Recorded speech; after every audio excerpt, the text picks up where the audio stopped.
Yeah, go ahead, Brandon. Great. I had the fart.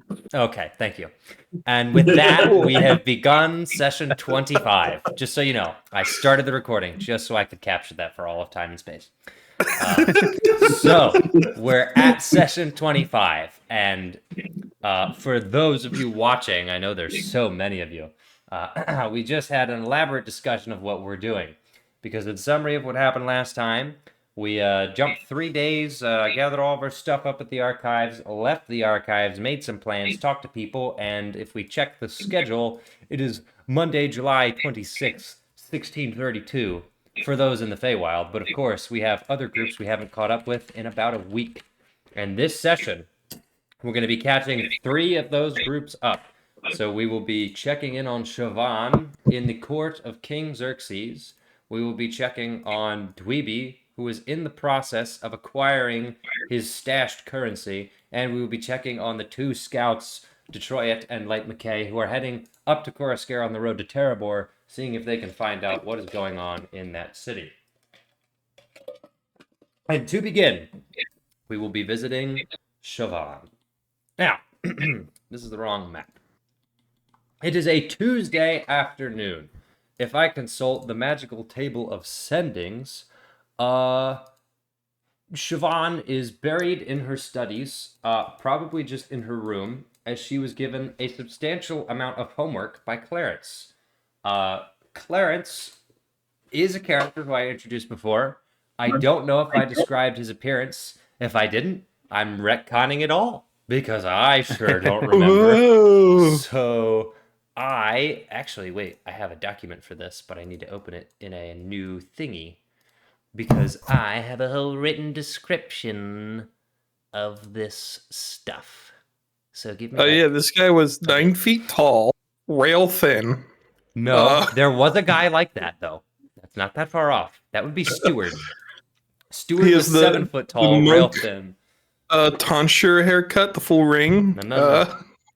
All right, I have nothing in terms of physical description. Great. I know exactly what he looks like. He looks like the guy from It's a Wonderful Life. Who actually I can pull up. Check this out. Clarence, It's a Wonderful Life. You guys know this guy? Hold up. I gotta put this. You know this guy? You know this guy? No. Oh yeah. This guy. This is Clarence. You haven't seen It's a Wonderful Life? At least I have not. This is Clarence from It's a Wonderful Life. Now he's not dressed like a hobo or a 1920s older gentleman. He's dressed in wizard robes, but he is an old man with short white hair and a very kind disposition, which is most peculiar in this court because Siobhan's former teacher in 3 sets of quotes was Ravenna, who not a single thing on that list of characteristics I read matches her. But Clarence has given Siobhan homework. It is the afternoon. He is a most litigious and diligent wizard, but his methods are proving potentially effective on Siobhan. That we will determine by her roles. In which case, John, do you have Siobhan's character sheet up? Because now would be the time. Hasn't been used in quite a while. A lot of stuff in front of you. I'm thinking, what do you want to try to roll to do your homework? What do you feel? Well, I think it's just more of her, just the way she grasps it. So, just spellcasting modifier. Okie dokie. Go ahead and give me a roll. Okay. Here we go. Your mic is cutting in and out a little bit, by the way. All right, here it goes. Better. Sound a bit like an old man, Siobhan, but it's fine. It's been a tough week. It's been a real. Yesterday was tough for Siobhan. It felt like it's been months. One hour with Ravenna feels like months and months. I'm pulling it up on my app because for some reason it wasn't rolling. I noticed. I was looking for the number. I didn't see anything. I mean, you can use physical dice if you want. I'll have to find them. Where is my number? Show me the number. You could borrow any number of my 25. Oh, great. dice. A 3. 8. Great. So, Yeah. this homework is kind of annoying. And at least with Ravenna, it was hands-on, even though it was not fun. It made more sense. This is just like taking notes, and you're not understanding how this is going to translate to you being able to cast spells. Well, I suppose it reminds her of the school she ran away from. I suppose it does. It very well may. I suppose. Luna, noticing that you're struggling with the homework, chimes in and says, "This wizard does not understand the way that a sorcerer thinks. These studies are frivolous. Would you like me to give you a real lesson?" Yeah? Is that how you actually answer? Yeah? Yeah. Okay. All right. So you're looking at a spell on the list, and Luna points out with one of her feathers. She says, "This one, rudimentary. You could cast it easily, but the way that it's written out is obscuring the truth of it. It's color spray. So the way that this is written out is very litigious, describing specific motions, the casting components. There's like a whole list of substitutes and alternatives that have been discovered, blah, blah, blah, all boring. But it doesn't really tell you much other than just information. You don't know how you're supposed to be able to cast anything from this. And Luna essentially starts talking through different ways of feeling the color spray, like feeling energy at the tips of your fingers and then dispersing that energy in a beam of light. And then essentially walks you through that process and then gives you advantage on your roll to attempt to learn color spray. All right. So make Let's another see roll. Yeah, okay. Yeah, okay.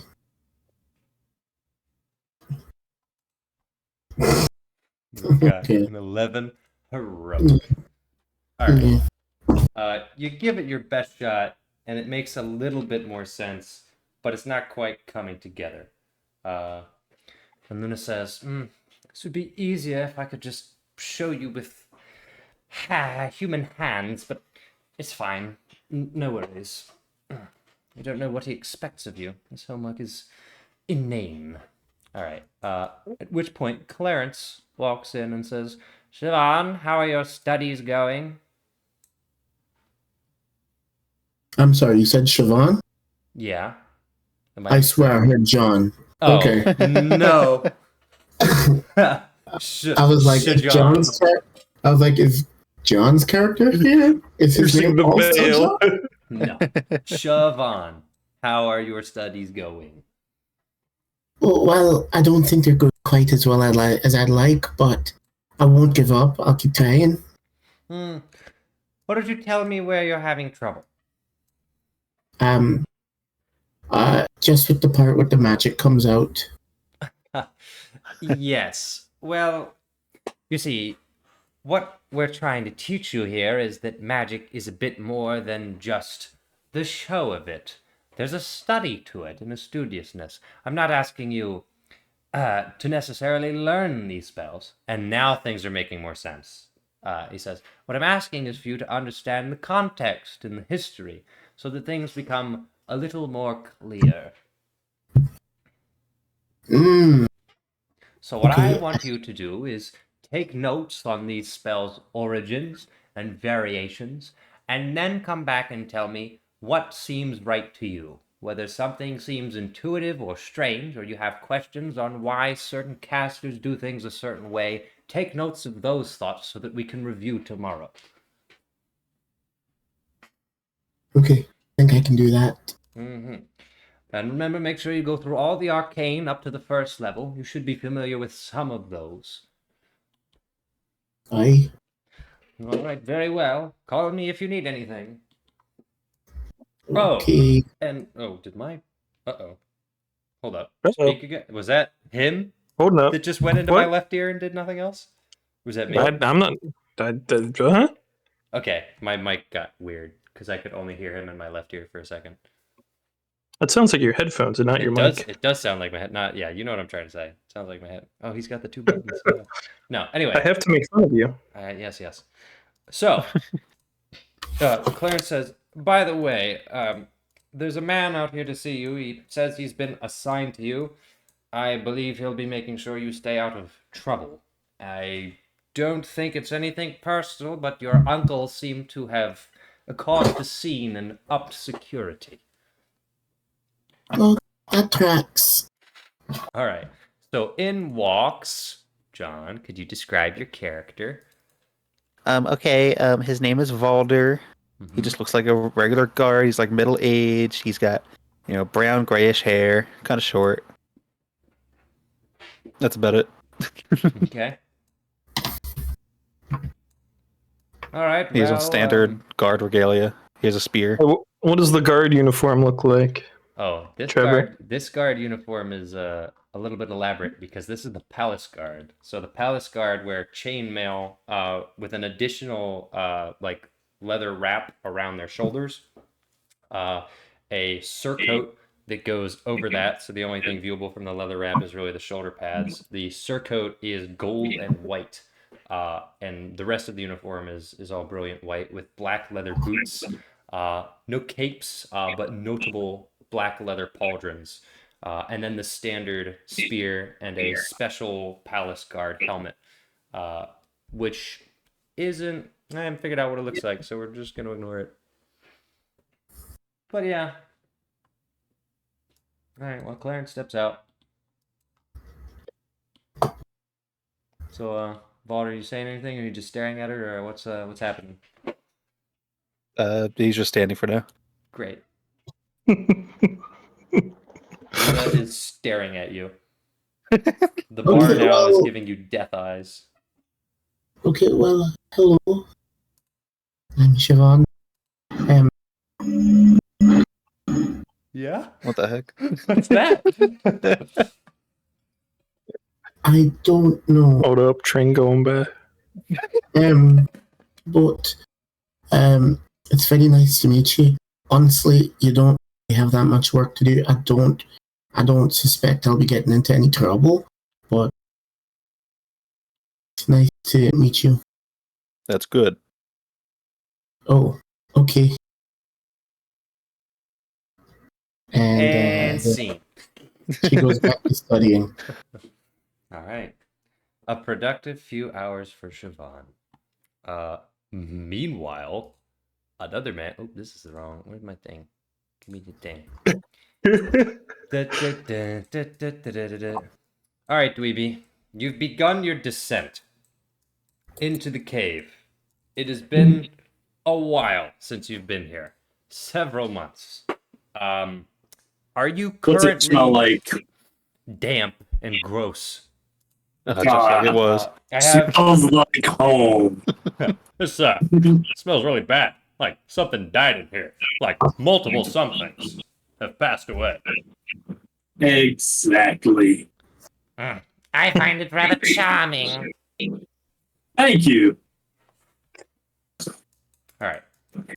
Just keep living. Are you currently on drugs? It's important. Roll for drugs. This is important. Do I have to be honest? Yes, you have to be honest to your DM.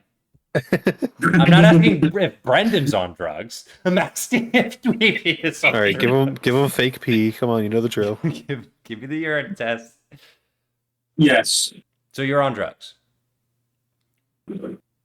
Yes. What type? 24/7, 365. I assume at this point it's just like a mild hangover Okay. Then that I've spiced up with a little more alcohol. Got it. Then it is not necessary for you to roll history check since you know where you're going. Things look fairly similar. I'm gonna pull up your stat sheet here and check your passives real quick while you're headed down into the deep. It takes a little bit, and then you're at the big drop-off. Navigating these spiraling tunnels, you eventually end up at the place where things really take a turn down. I actually need to check if Goliaths have dark vision, because whether or not a torch is being lit kind of matters. I don't think they do. I don't think they do. I have a very important question. Yep. What do mushrooms talk like? They speak telepathically Hmm. with spores. So you'll see that should be indicated on your sheet. Oh yeah, they ain't got no dark vision. So Eddie is lighting a torch so that he can see. And the armors have blind sight, so it obviously doesn't matter to them. You begin the first primary descent. You haven't seen much wildlife in the caves, but you're in the shallow section. Most things are pretty benign here. Your standard bats. I mean, there may be like your hill giant or cave troll here and there, but you kind of know where they're at. You avoid the smells and you just move on with your life. They're not particularly intelligent or fast enough to catch you, so it's kind of whatever. And eventually you get to that first drop off where you need to make a very, very careful descent. Now, you obviously, you know where you're going, you know the path, it's easy. Eddie has a little bit of trouble because he's carrying the torch and ends up just biting it down with his mouth so that he can maneuver. And he's going to have to make a roll to ensure that he can get down. Both Eddie and Crane are following your movements, making their way down fairly stealthily. And the animated armors take a little bit while you guys begin their descent. And, okay, well, that's a nat 20 and a 3. And that's a 7 and a 3. Both animated armors, seeing you get to the edge of their vision, confidently walk forward and almost in sync fly above your heads and clunk, clunk, clunk, clunk, begin descending 200 to 300 feet, falling all the way down. I would never let them do that. You would. So what would you No, do I to stop? wouldn't. They're full of booze. What would you do to stop this? Literally anything. Roll strength or dex save to grab. Legitimately, Yeah. if the cave is tall enough, I would probably be like either on one of their shoulders guiding them, or like, I don't know, swinging from their arms like a child, like a 3-year-old between like their parents. Like, this is a difficult. All right. There's no way I would let these armors just walk around when they're full of the booze that I cherish so much. John, your head. Earlier, he was having them carry him around on their shoulders, like between them. Yeah. Like a king or something. The problem is you have to descend a cliff face. So if that's going to happen, they can't carry you. Okay, but are we on the cliff face? You were going to, yes. The idea is that you would have been leading down the cliff face because you know which path to take. Then I'm the fucking director. These guys aren't being like stupid without me being the stupid one. Okay. They are not quite built for this. So you can direct them, but And they're full of booze. They are full of booze, and they're not built for this. That's fine. I've got 50 feet of rope and 2 Goliaths. So wait, are you saying you're going to tie them? Is that not possible? Like, No, how far is the It's cliff? just, I mean, it's like several hundred feet of a descent from varying degrees of steepness. See, I've got 50 feet of rope. Yeah. What would you do with that? You tie the armors together, then tie them to the Goliaths. So if they go down, they all go down. Honestly, not a bad idea. A little motivation for you. I'll cut the rope in half, and then I'll tie one armor onto each of their backs, so they're like backpacks. Oh, You know, Chewbacca and C-3PO? Yeah, the like baby backpack swaddle, you know? Oh gosh. Like, you know what I mean? Yeah, it's something like that. All right, hold on. I have lost all audio in my right ear. And these are the nice planar magnetic headphones that John gave me, so I'm sad and now I don't know what to do.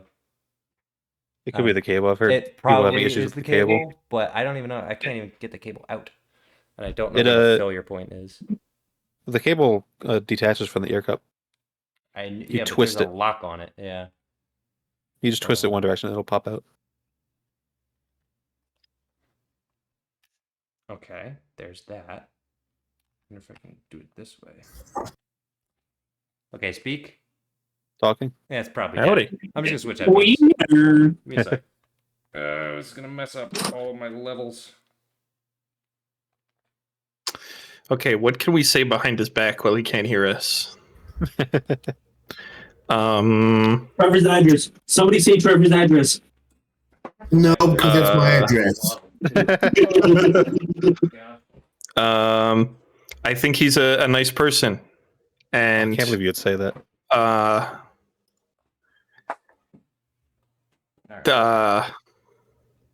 Unless I this Trevor's really lanky. He's like 7'3" and 110 pounds.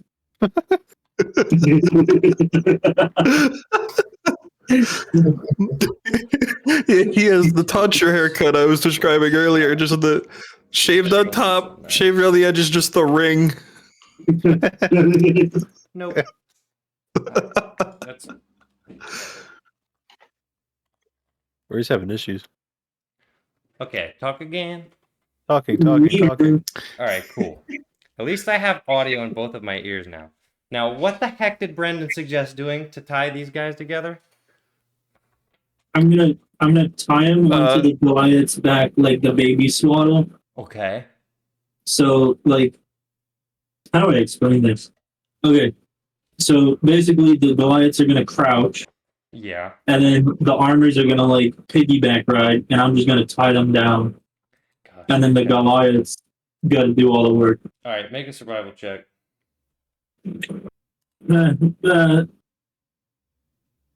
Three. 3. It's a It's a 6. 6. They are not tied securely. Okay, well then that's fine because I tell the armors to hold on to the Goliaths and do not let go at any cost. Okay, so basically they're on their backs with their arms reached to their chest and their legs around their waists. No, it's a piggyback but tied down. Great. Okay. Well, I'm making Eddie and Crane re-roll because this is nonsense. All right, Eddie's Yeah, fine. Let them roll to retie it behind his back. They're both fine. They're both fine. Barely. Despite your worst efforts, they succeeded. Eddie attempts to communicate his distress, but there's a torch in his mouth, so he goes,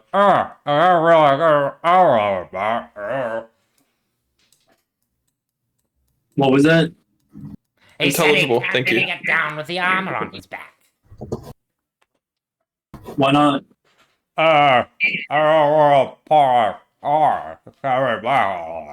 There's no room to put his arms. He can't reach back all the way. Huh? I don't know what he's talking Uh, about. I didn't get that one. God damn it, Crane. That's your job. Eddie, say it again. oh,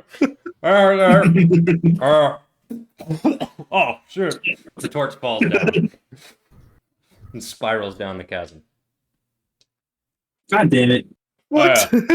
It was in his mouth. Was that the torch that was lit? Yeah.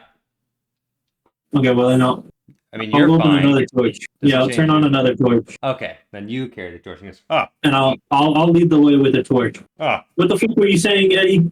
I was just complaining. That wasn't words, it was just noises that time. Great. Yeah. I think I got the hang of it now. Watch this. He falls. Oh! He catches himself a few feet later.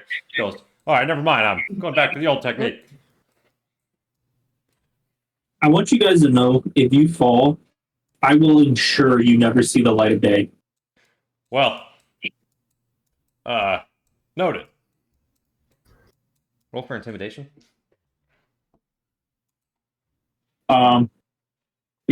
Intimidation. Yeah, you have a -3 to it. 9. The strength rule. I will allow the strength roll. So instead So- of a 9, that's a 16. Sheesh. And then he goes, yeah, all good. I got it. Crane But if you does not. succeed, lots of money. Yee. Right. Yeah. Uh-huh. How much money exactly do you have, Mr. Dweeby? I have no clue. Yeah, never I counted just it. learned that it was money. What do you mean I just by thought I that? was collecting. Well, you see, in the hold on, time out. Yeah.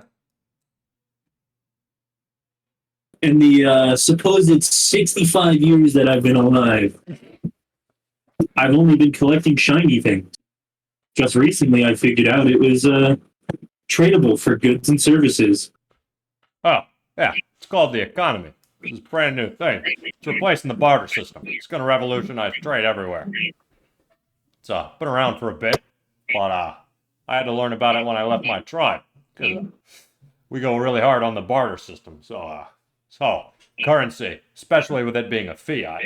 You know, some people say gold isn't a fiat currency, but in my mind, it's not good for armor and anything else. So I think it should be classified as a fiat currency.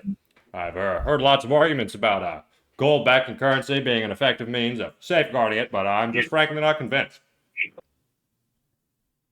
Yeah, honestly, like it's a truly interesting concept. I had no clue of it until just recently, where normally I would just steal whatever I needed because if I needed it, they didn't, Yeah, and if I got to take it, they didn't need it as much as I did. yeah. But yeah, so now I've been trying to be very good, pay for things. I haven't done that in a bit.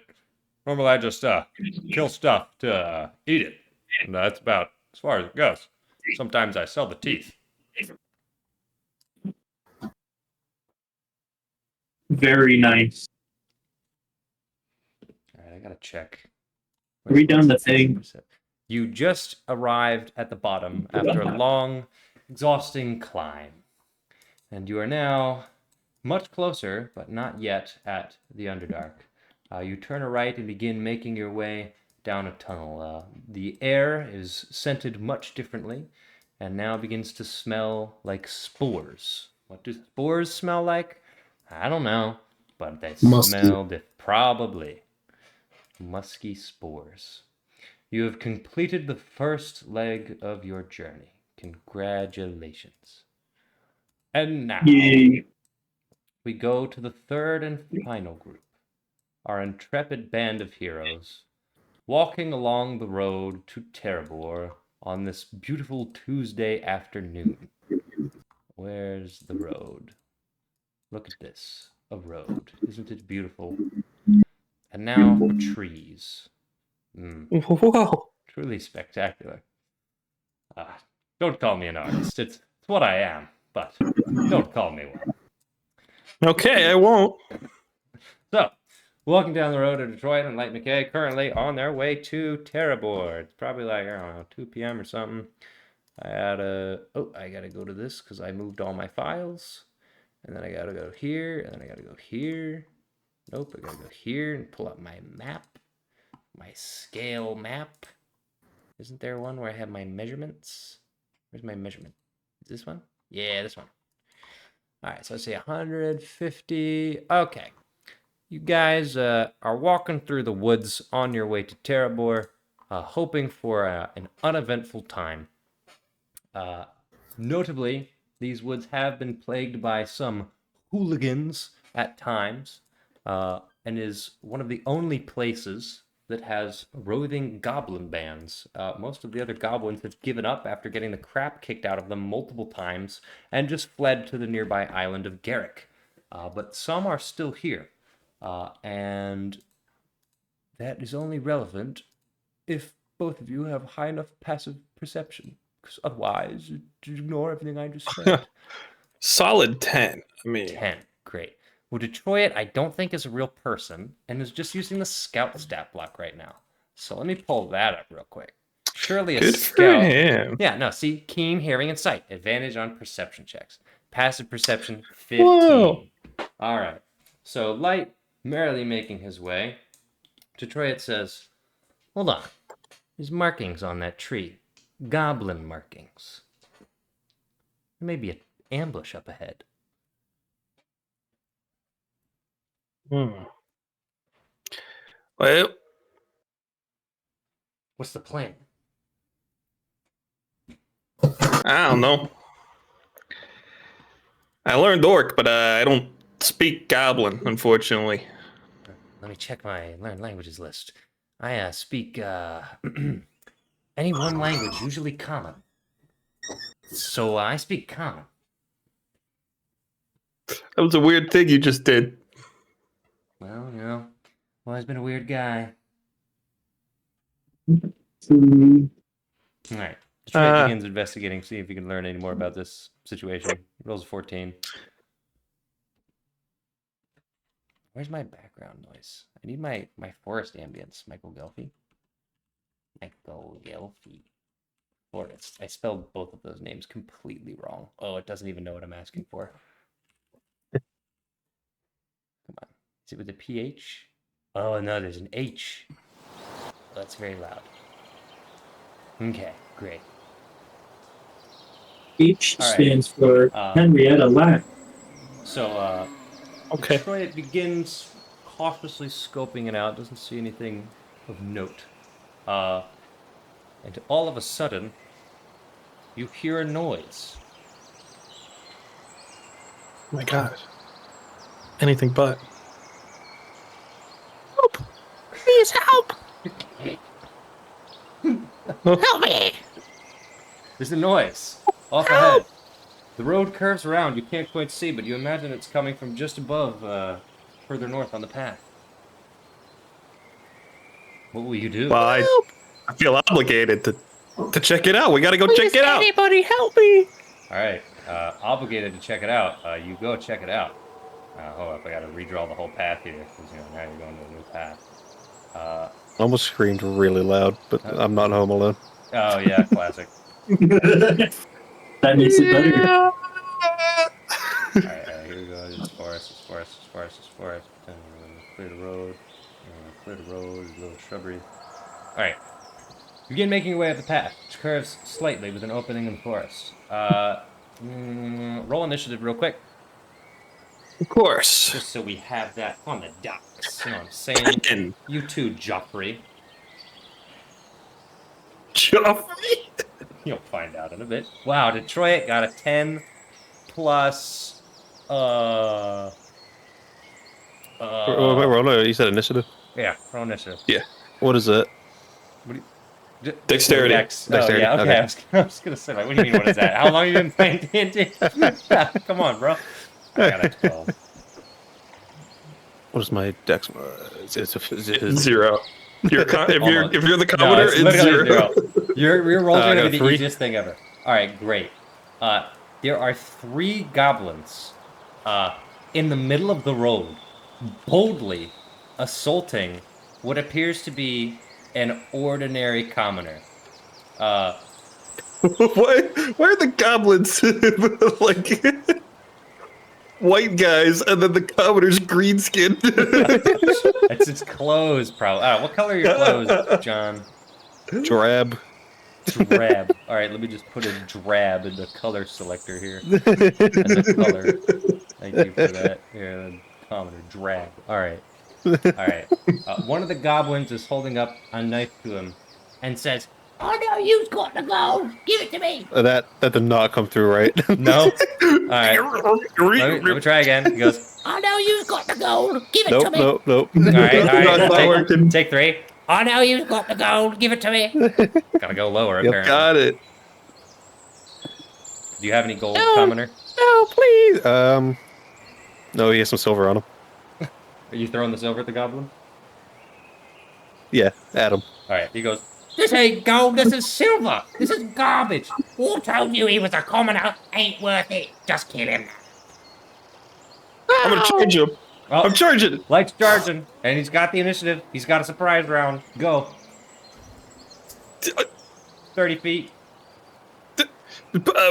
Action dash. Action dash. 60 feet. The goblins go, oh, what's this then? You still have a surprise round. Although, they're now going to roll for initiative. So what do we got? Boom. 11. Boom. 18. Boom. 3. All right. Rolling an 18. is the goblin in front of you. I guess Detroit will we'll go over here.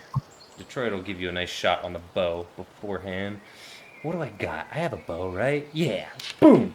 The +4 to hit. 16. That hits. 1d8 + 2 piercing damage.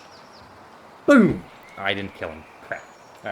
Alright. The goblin, seeing you charge, goes, "What's this then?" An arrow goes right into his shoulder, and he goes, "Oh!"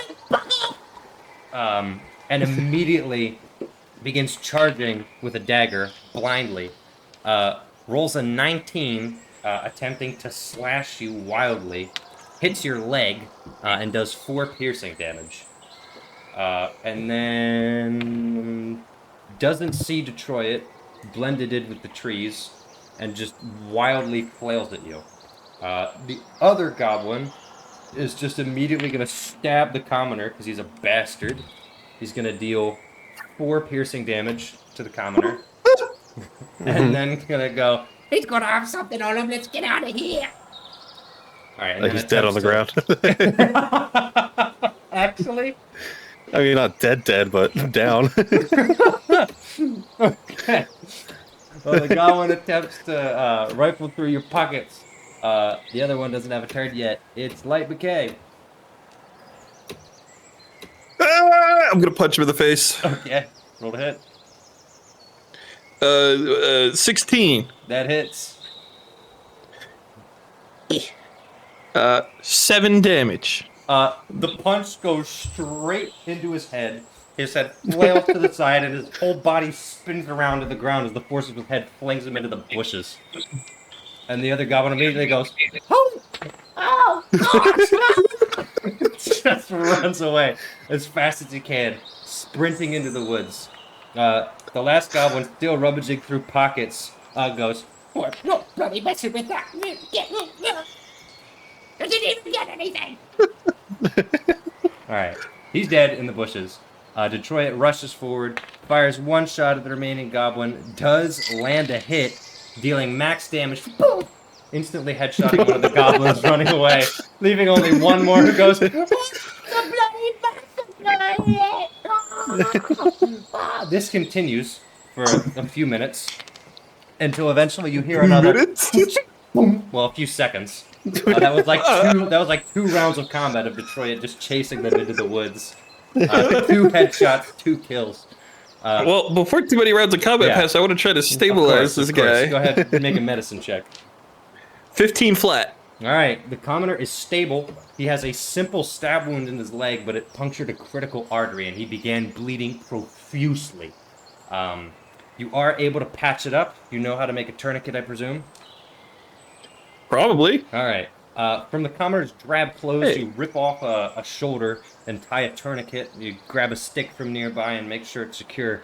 You apply pressure to the wound, and then after wrapping it, ensure that it has stopped bleeding. He's lost a lot of blood, and as a result, is unconscious. He's a very plain-looking man. He almost looks like a boy. Very, very pale. Nondescript, drabby gray clothes. Doesn't appear to have much of value on him. There's a few silver coins on the floor that you presume came from his coin purse that's on his side. Not much more than a pouch. I have a spare breastplate. I'm gonna stick it on him so he has an AC higher than nothing. Wow. Okay. I mean, that's valid. What does that make my Do AC? Whatever it is now. 14. Yeah, 14. Does it? Oh yeah, no dex mod because he's a commoner. All right, 14 AC. Well, that's that. And then I guess I'll just carry him. Detroit comes back after retrieving his arrows from the 2 goblins and just says, "Is he dead?" Not yet. Ah. Well, I'm running the numbers, I'm doing the math. Terrabor is 7.3 miles ahead. If we stop there, we may be able to get some aid for him. Make sure What you kind of name the math are you commoner. doing? I do math, you know, No? numbers. This isn't the math that has the letters in it, is it? What? Math doesn't have letters in it. Well, that's what I said. That's what I said. All right, let's go. All right. So Light McKay carrying a commoner on his back after successfully tying up in Detroit, keeping an eye out for other goblins make their way north on the road to Terrabor. We'll check in with them this evening when they arrive. For now, let's jump back to Siobhan, who has finished her studies for the day. It was a peaceful day at the palace. After reviewing your notes, it's not exactly what you wanted to do or imagined you'd be doing, but it was at least a pleasant and somewhat peaceful day without any obnoxious interruptions from a certain individual. Although you haven't seen the queen. She appears to have been busy or something, and you've been mostly in your room. Not exactly locked in, but Valder is with you wherever you go. So it's not exactly easy to explore, and it's even harder to talk to Luna, who has remained a prying eye on Valder ever since he has arrived. I need to check something. I'm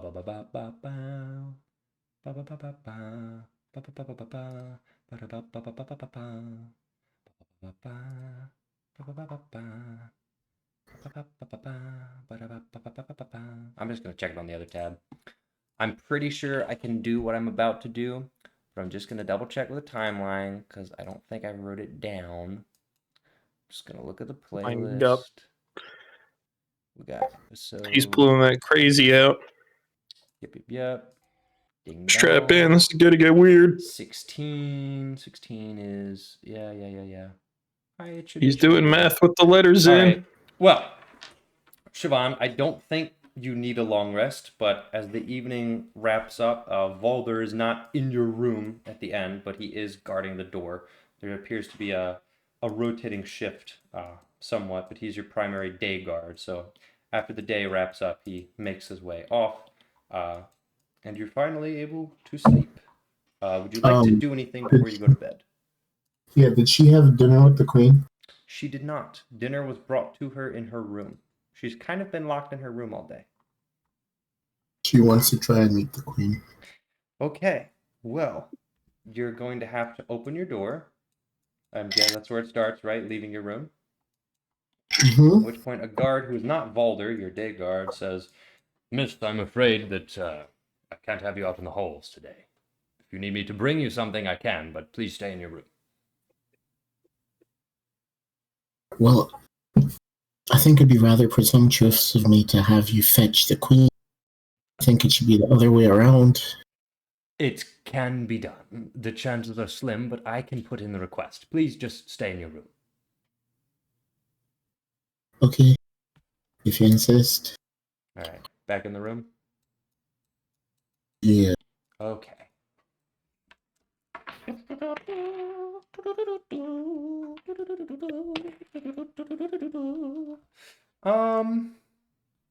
Okay. Okay. This will be interesting. All right. There's a knock on your door.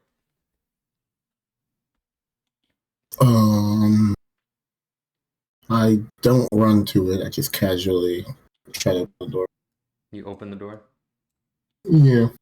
Okay. The queen is on the other side of the door. Roll insight. I was about to ask to roll insight. I got you covered. Because you don't want to not roll insight on this. Seriously, what is going on with my phone? Don't know. Do you want me to go over your room and give you a d20? No. I have 3 in front of me. I'm a rich man. Do it. Go throw it at him. I could give you a purple one with gold letters. Oh, could you? I could. You want it? No, it's alright. Okay. More for me. It's in that 20. Okay. She's doing her best to hide it. She looks a little bit uncomfortable. And then you notice she's wearing something in her hair that she wasn't before. It is a circlet with a shiny gem in the middle of it. This is not a fashion statement. It is not something that Artemis would wear. It is very showy, bright gold, and the gem is a pure white. and it has a particularly unearthly shine to it, which leads you to believe that this is a magic item. Assuming that it's a magic item, you associate that may be part of the reason that Artemis is uncomfortable. As she approaches you to give you a hug and say, "How are you doing, dear? You called for me?" You get a closer look at the circlet and feel like you're being watched. I'm going to psychically Mm-hmm. begin a conversation. Okay.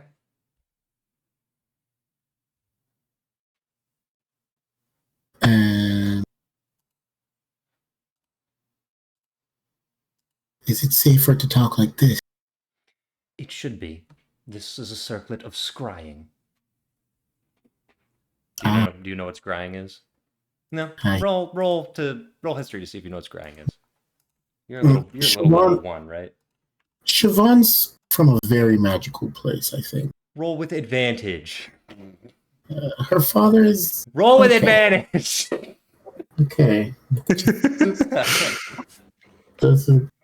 I kind of agree with that. Scrying is kind of like It's a 5th level spell. No, it's a thing that people just do in a magical world. It's like a crystal ball. Okay, then roll higher than a 10. You rolled higher than a 10. Stop whining. You know what scrying is. See, that's keep so whining. hard. That's so hard. Point some Yeah, more. because I rolled advantage. I almost failed. But you didn't. So think about that. Also, think how funny it would be if you failed. All right, you know what scrying is. So, Mhm. your psychic connection, that's just a thing, right? No rolls, no spell slots. All right, cool. That makes this easy. The only thing you have to roll is a performance check. Mm. Because you're totally not carrying a separate conversation in your head.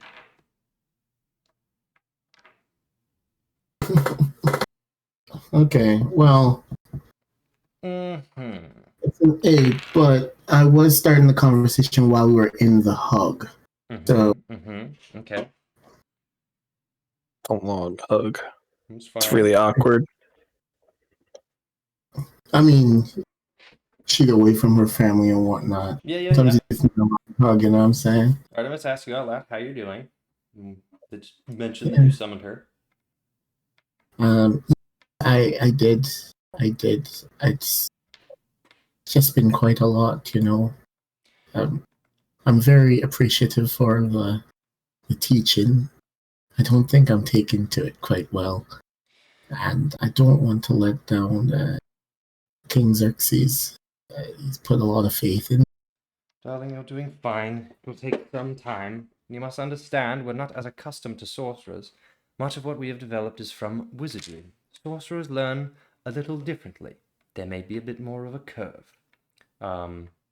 Psychically, I'm saying, have you heard from your son? She says, yes, I have a few things. And now I guess I gotta look at all this nonsense I'm gonna put over here. Apparently he's been married. What else did you tell me? Yeah, I was at the wedding. Oh, lovely. Well, then you really Yeah. are already family. Haha. What else do we have? I'm not sure what he's been up to recently. He's gotten What? himself in quite a bit of trouble. But he still breathes, and I get updates from him every day. I guess the surface conversation is just like she's trying to discuss like what she's learning in school. But in psychically,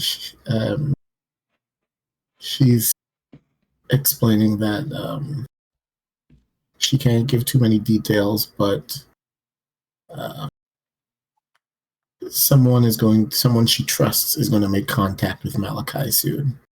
Okay, good. The queen is pleased with this. She communicates to you I'm not exactly sure what they're doing with some of your friends, if they are your friends. The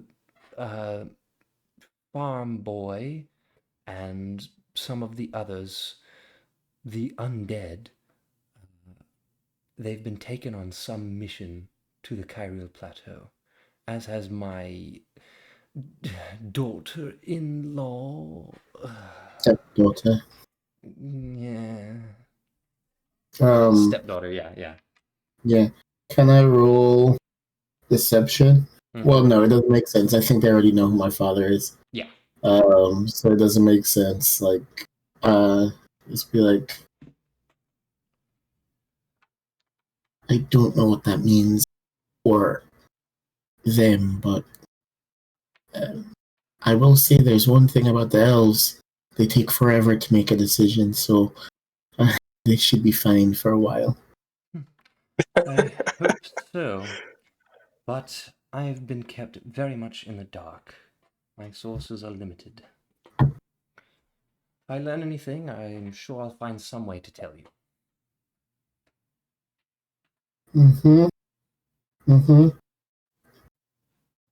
Okay. Well, good night. Have a good night, darling. Alright. Close the door. And then he's gonna like go to sleep, but she's just gonna take some time and like hope, I guess, that her dad's gonna try to contact her. Mm-hmm. And then she'll fall asleep, just kind of waiting. I think that did happen. It just didn't happen yet. No, I It know. happened already. Either way, it No, it's happened. It's already happened. Something happened. Whatever. Blah blah blah. But yeah. All right. No, this is just a sad moment for Good night. Bye bye. Yeah. Meanwhile, thankfully, the rest of the leg of the journey to Terabor proves mostly uneventful, although it is a very long walk. You guys have a decision to make. You could stop at the inn, which, oh gosh, what's the name of the inn? Okay, I have to go back. I didn't prep for this. You guys remember? I could not find that if you asked me to. I'm telling you, it is in either episode 1 or 2 of Act 2. After you get back from the mountain. Okay, here it is. This is the inn. What's the guy's name? Where's he at? It's the inn at the intersection between Terabor and wherever else. Come on. Oh, was it called like the Crossroads? Maybe. I'm looking. I mean, that sounds. It's on my screen, but the guy isn't on my screen. The whole point was there's like a guy at the desk. But because we can't die within the safe area, we actually gain 4 levels. Yeah, all I have marked from there is Tome of Leadership and Influence. Marking that down. Yeah. All right. Hold up. Let's find Well, out. you guys can wake up Speed this up. whenever. Let's say we ride at like 8 p.m. So 8 hours of sleep. The horse is 4 a.m. pooped. again. Write that down. It will be important. So It was Quote 4 a.m. Trevor. Maybe it's still What are you doing?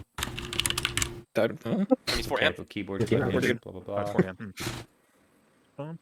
There was definitely a guy. You know what that means. I don't You know what I'm really tempted to do? 4 a.m. The old owner died. I okay. rebranded it. And dog. know. There's You no look guy. There's tired. no guy. Okay. There's no dude. I'm artist, just me. You're just in the building. Not one of them are you. I remember Weird fashion. I came down really early because I stayed up all night reading the You book. did. And he made me. I got breakfast from him. He was You sitting did. in like the corner. All right, hold up. What's with This might be it.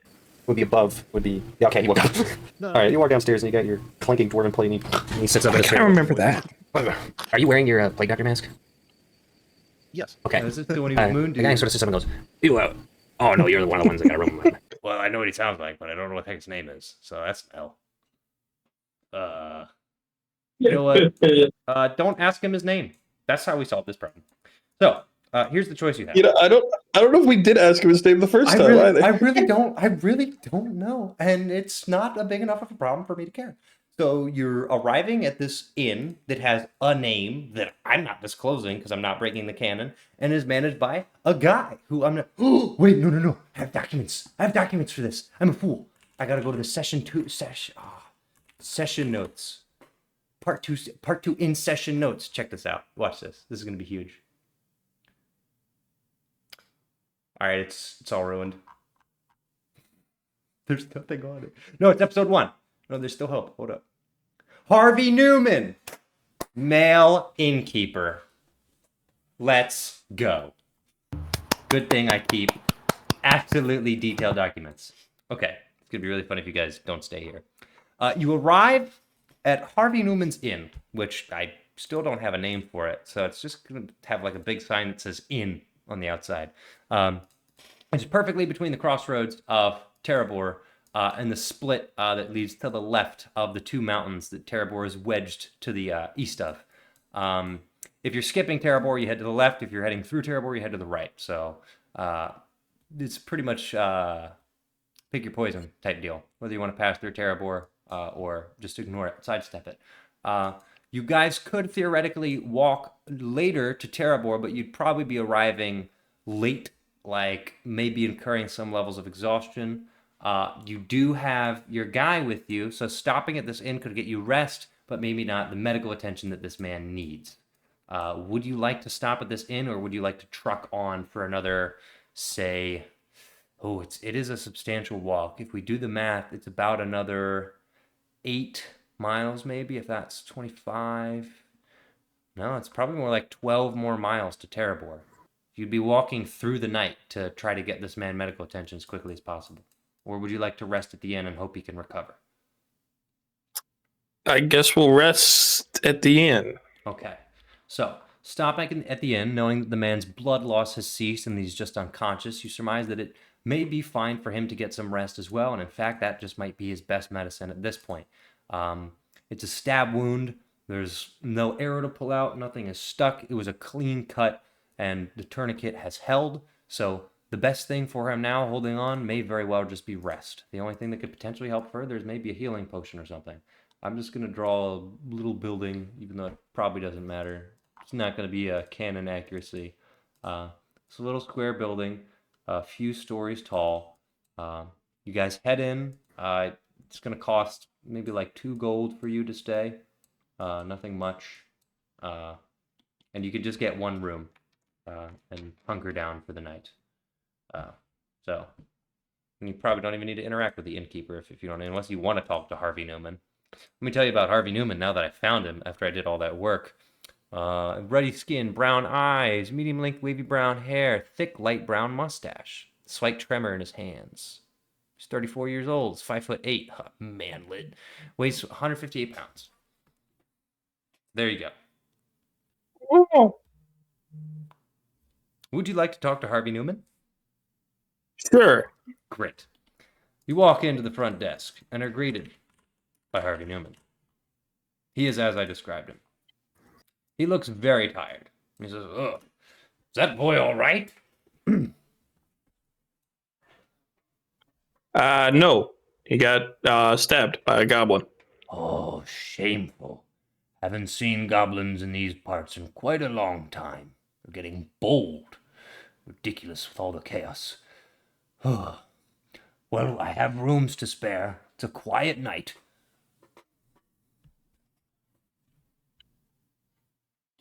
All right. Well, I guess we'll. Do you have any like medical supplies or anything? Wish I did. Some travelers come through here and trade their wares, but there's no medicine man here tonight. Otherwise, I'd waken. Okay. Well, I guess we'll just rest for the night. All right. Room is 1 gold. I'm assuming you'll only need the 1. It'll be tight, but... To try it, I don't have any money. How does 5 silver run you? Well... I suppose. The boy has money in his pouch. If you're particularly hard, well, where do you think I'm getting the 5 silver, John? If you're particularly hard off and you're helping the young man, just 5 silver will do. I've been doing well enough. Just give me what you can. Great. And then he pulls the money from the commoner's pouch and gives it to Harvey. Thank you for your business. All right. You guys ready to long rest? Mm-hmm. Great. You head up to your room after he gives you your quaint little wooden key and simple little mats. Not even so much to say a bed, not quite a cot. Just some straw and some bedrolls, but it'll do. You lay the commoner down and hope that he recovers by morning, and you rest your weary eyes. All right. Meanwhile, them boys been walking in the cave, and they have finally reached the Underdark. Once you arrive to a section that first really opens up, Eddie stands back and goes, "Whoa, this place is, like, not very dark." He's right. The mushrooms are glowing, which leaves much to be explained about the Underdark, because it's brighter than most other sections of the caves due to the bioluminescence. But here we are. You know where to go, and you begin making your way there. This is probably bringing you back sad memories, as you're going to have to pass by what used to be the circle of the Myconid Sovereign, Big Mike. Is there anything you'd like to do, Dweeby? Yeah, I'm gonna go. I do want to go visit Big Mike. Just his area?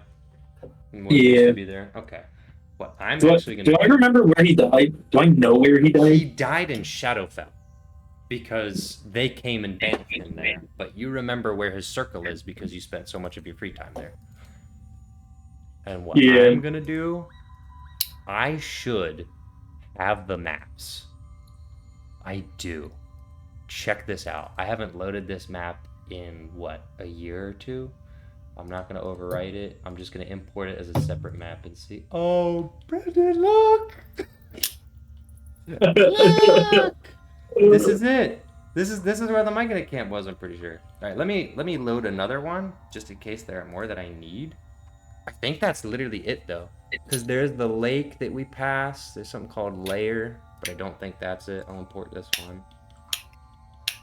Oh, yeah, look at it. Look at the lake. Oh, it's wild. Okay.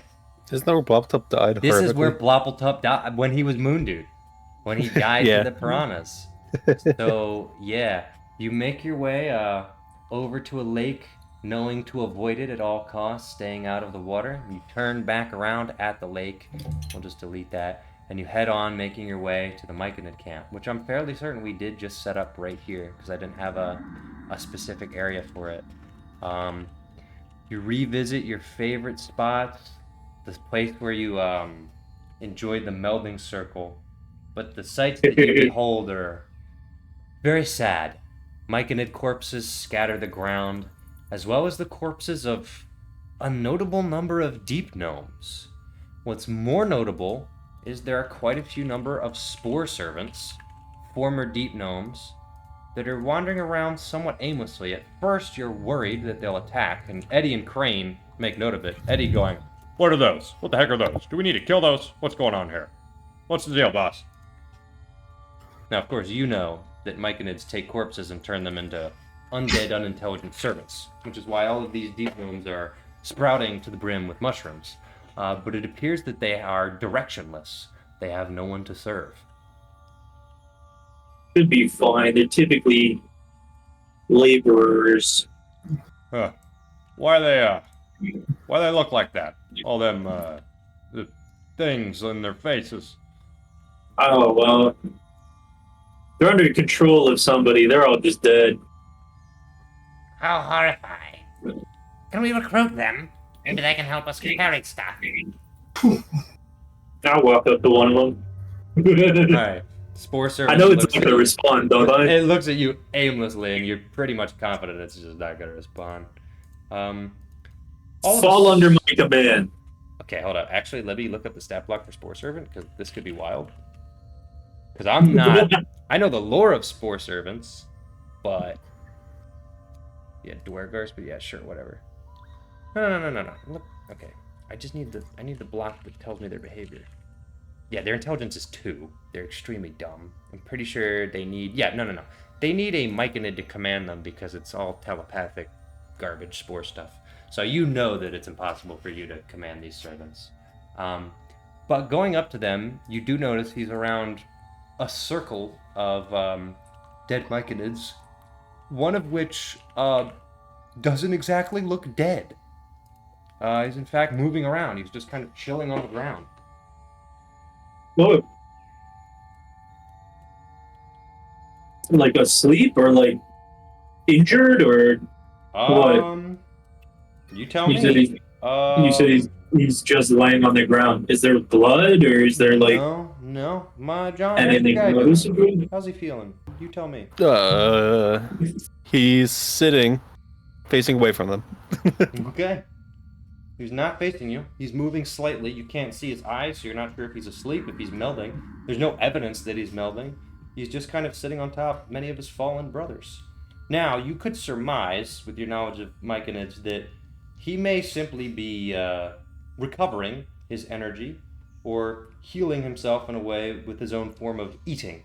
As tragic as it is that all of his brothers and comrades have fallen, this battleground is ripe with food and nutrients. And so, as what appears to be the only survivor, he may have actually been able to just eke out a meager, peaceful existence here. But he appears to have no command of the spore servants that are darted around. At least, he's not controlling them now, if he has control of them. Okay, if he's that close, then he definitely heard me tell the spore servant to fall under my command. Probably. It's just a question of whether he cares or is paying attention to you.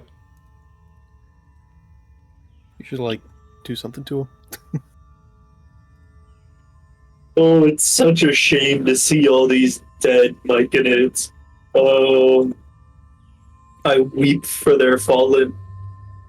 And I get out a bottle of the oven wine and I set it in the middle of the circle. Yeah. I have a bunch on my person too, so I don't actually have to get it out of the armor. So I just set it down in the middle of the circle of them. Is Crane walking around to him? Oh yeah, looking at the pile of circles and just going, what a strange... Oh heavens, it has eyes. As soon as Crane walks like in his vision, he's gonna jump like he's scared. Oh, okay. You have rapport spores active in a 20-foot radius, which means any of your thoughts are beamed directly into every surrounding creature around you. What does he sound like? Good luck. No. Michael! They're not Pokemon!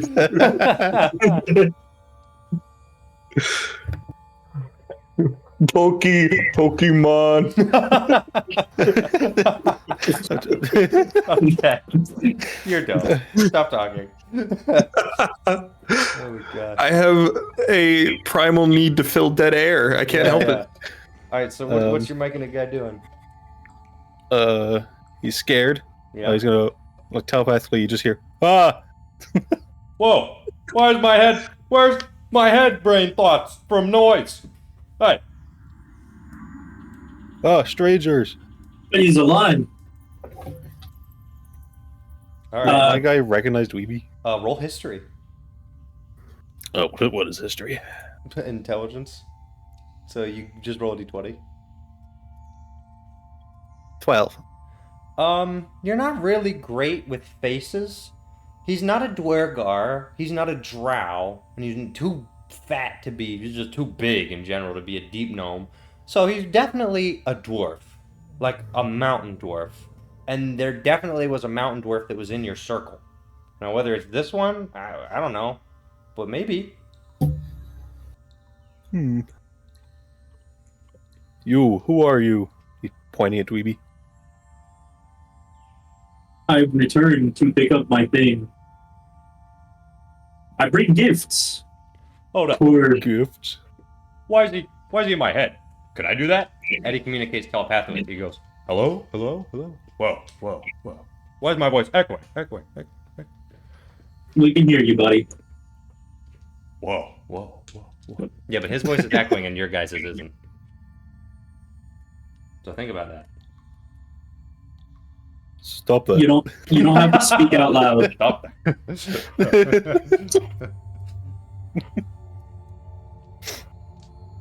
Who are you?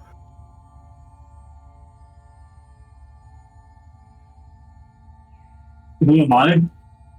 I'm Baby. I live here. Who are you? What's like a Mike in a name? Michael. Evil. Keevil? Sure. I'm giving it to you. I'm Keevil. I'm the only one left. Yeah. In that case, a token of friendship, and I hand him one of the poison mushrooms. He'd probably devour that. Ow. Wait. Would you hold up? Don't let me look at your stat block first. You ain't got no poison resistances. You're probably fine. Whatever. No, because when you gave me these mushrooms, you said it's basically an insta kill. But he's a mushroom. He's Okay. not a normal guy. John, it's your call. You either instantly die or it does nothing. Nothing, please. It does nothing then. Coward's option. Damn. I know. I don't think he has a mouth, but something happens to that mushroom. You probably just mold it to your body. You know what I'll let you do? When you do a fist attack, add like 3d6 poison damage. Oh, wait. No, it's perfect.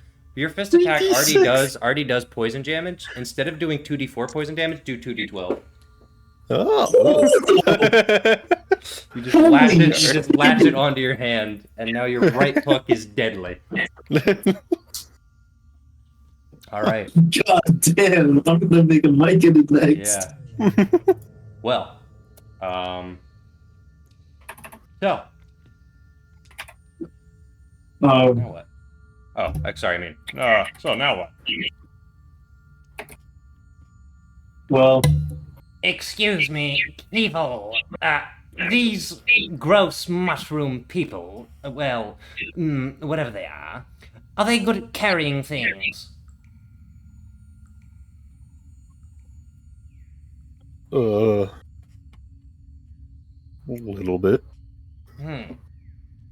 Well, we could use the extra hands, couldn't we? After they took everyone from us. Blobbletop and Pots and all of them. Yes. Keevil, do you have the ability to command these servants around here? Yes. He makes one do like a circle around. The other one step closer.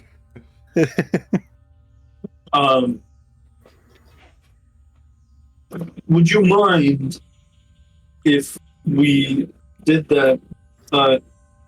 If you had them help us move some things, we would be more than willing to compensate you for your efforts. Move what? Shiny rocks. Why do you need to move shiny rocks?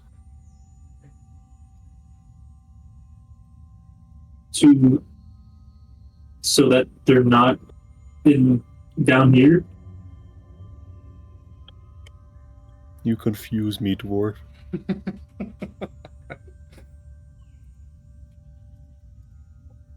Well, I think it's been a great day. How about we settle down? I think it's getting late. I really can't tell. There's no freaking sunlight down here, so we camp here for the night. Figure this out tomorrow. Sure. Great, because yeah, this place is weird. I find it quite amusing. But get used to this. Is there any means by which I could control some of these, whatever they are? No. That's unfortunate. Well, girl can dream. All right. I forgot it was Yzma and Kronk? what Yeah. was his name? Yeah, Kronk. Yeah, yeah. I mean, no, these are original characters that are not just from a Disney movie. They're their own things. Well, Although that's if good I could because get I hate Patrick both of Warburton them. to voice Eddie, when I get my spin-off Netflix show, it's my one requirement. So, yeah. Well, honestly, I could do it. I'm basically Patrick Warburton when you think about it. All right, anything you want to do with Weeby?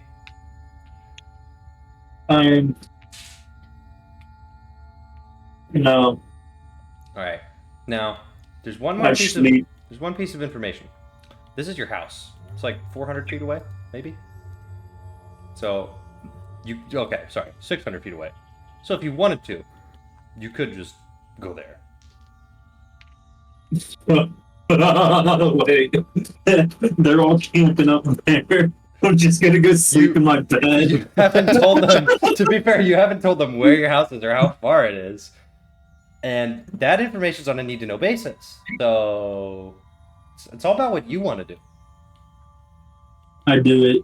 I go sleep in my bed. But like after they go to sleep. Yeah. Okay, perfect. All right, roll stealth. Oh man.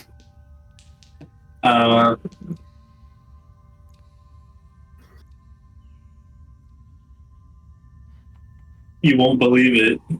Okay, well, you were fighting passive perceptions of like 10s, so yeah, you sneak off into the night effortlessly, and go to your home, making your way up the ledge. It's been so long since you've done this. Finally making your way up. Your home smells off. Mm-hmm. Anything I recognize, like anything like local, or is it like? Smells like deep gnome.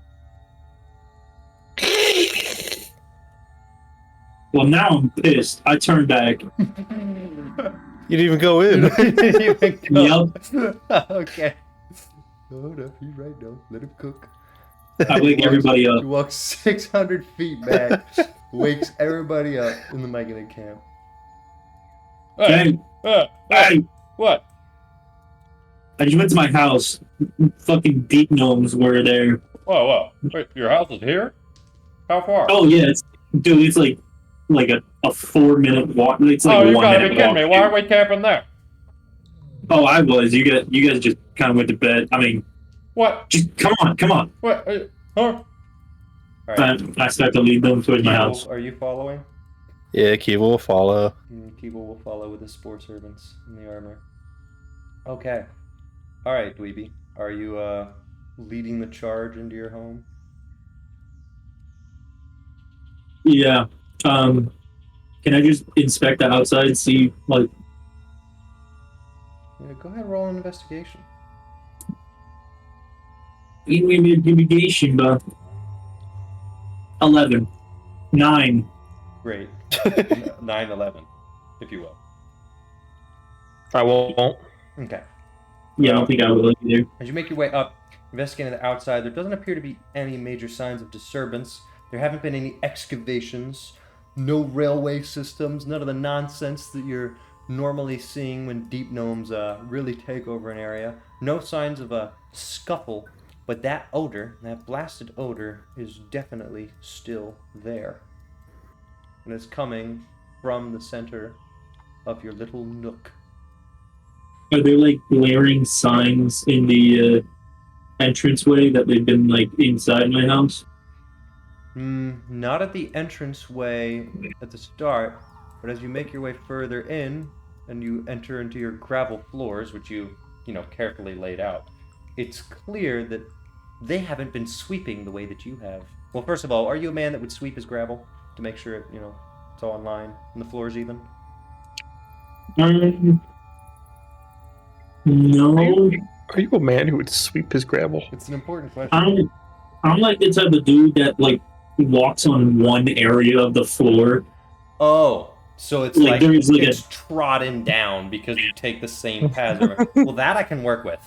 Somebody ain't been following your little trod patterns.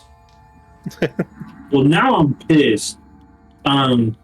cast. Hold up. How far is your No, dark? I'm just Slow down. Slow down. How far is your kidding. dark vision? 60 feet. I believe so. It is 60 feet of dark vision. So you can see about halfway into your house from here when you start to see that the gravel marks are messed up. You don't see anyone currently. Well, I'm gonna walk to the like entranceway. Okay.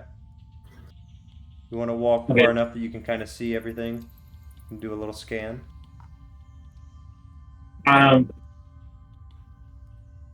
Yeah, I'm just looking around the entranceway. The entranceway itself is clear.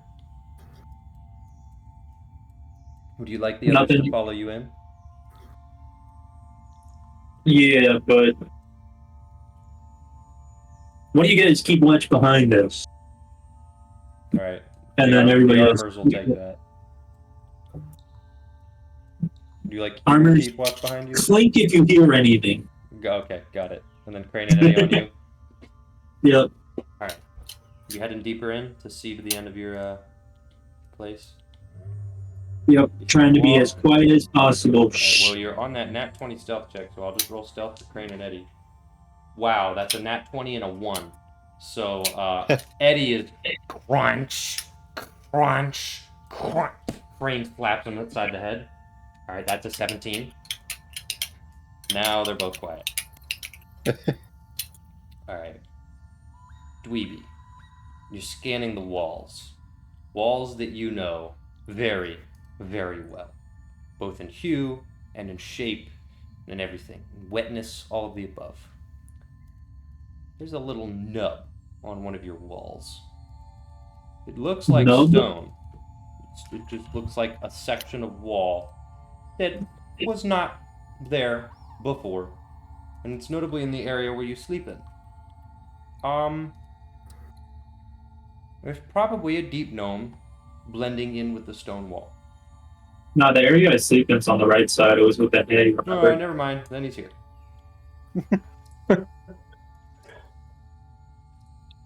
You can just I sleep in the hay, not the coarse gravel. Okay. Yeah, geez, man.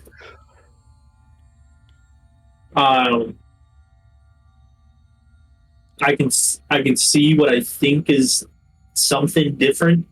It is a deep gnome disguised as part of the wall. Point at it, and then I look at Eddie and Crane, and I go, shh. Okay. They both did perception checks and have no idea what you're looking at. They we just failed them. We just slowly walk forward. All right. As you slowly walk, your suspicions are confirmed because you hear snoring. Not too loud, very quiet. Crane and Eddie stop behind a set of boxes.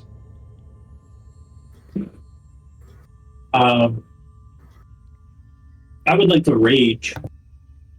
Does raging make noise? Doesn't have to. Doesn't have to. Doesn't say it does. Doesn't say it does. You're raging. Actually, I have no idea what it is. Go ahead and roll initiative. 5. All right. Well, Crane and Eddie. Well, Crane is before you. Then it's you. Then it's Eddie. But they're not doing anything, so you're up first. Following your lead. I grab my motherfucking great axe. I'm just going to town on this motherfucker. He's asleep, right? Yep. So I get advantage. Yeah, probably. It's a deep gnome. He deserves death. Go ahead. 25. Yeah. And since he's prone, is that a crit? I don't know how this works. Sure.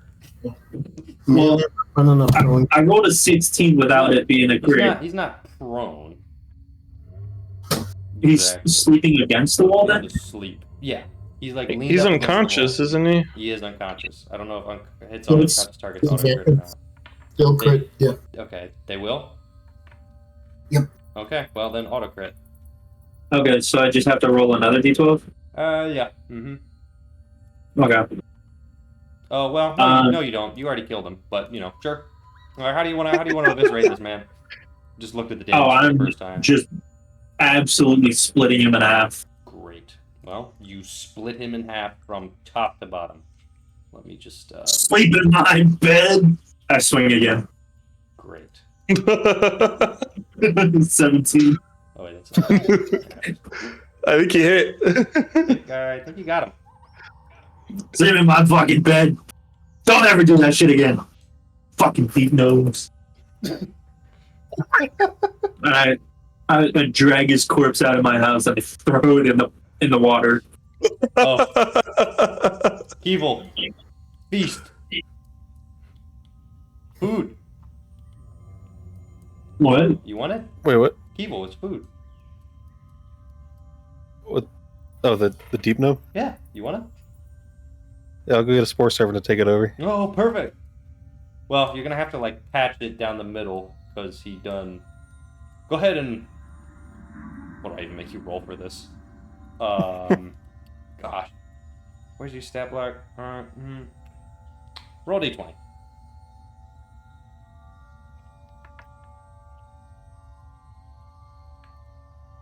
Uh, 19. Okay, well, you patch up the sinew with a combination of mushrooms and just twisting things together, generally trying to get them to work. You seam it all up, and you now have a newly stitched spore servant. We'll say just a stitched deep gnome. I do have to clarify. I didn't. I didn't say I wanted to make him a spore servant. I want to do this now. But okay, I see. What did you? I just wanted to grab him with a spore servant and bring him over to me. But this is funnier. Okay, got it. That's what you got. So you now have another spore servant. Heck yeah. All right. Dweeby, what do you want to do now? Well, that's a lot more useful than throwing him in the pit.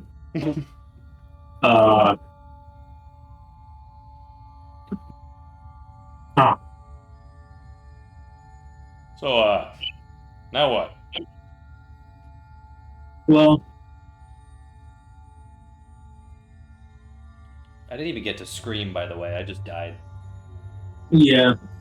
You killed me. It's not even like it was 2 attacks that did it. It was the first cut did. He had 16 health. You did 16 damage. So just putting that out there. No, because I did 16 plus 7 because it was a crit. Oh yeah. So how many pages was that guy's backstory? None. I made him up. I'm not emotionally attached to him at all. Coward. Get emotionally attached to all of your NPCs. This was a off-the-cuff session. I would like to. I think it's important for us to get some rest. Do I actually have a door? No. Just a small cave opening.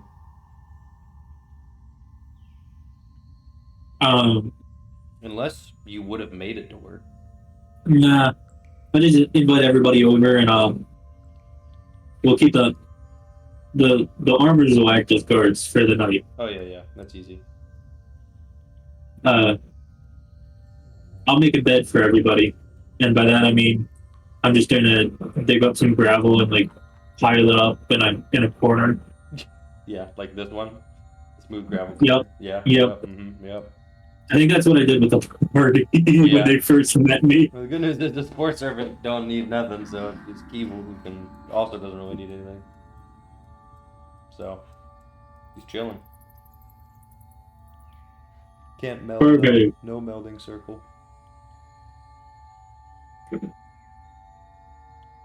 Would you like to check on your money? Does my bed look disturbed other than the Nope. bastard? Not at all. No, not really.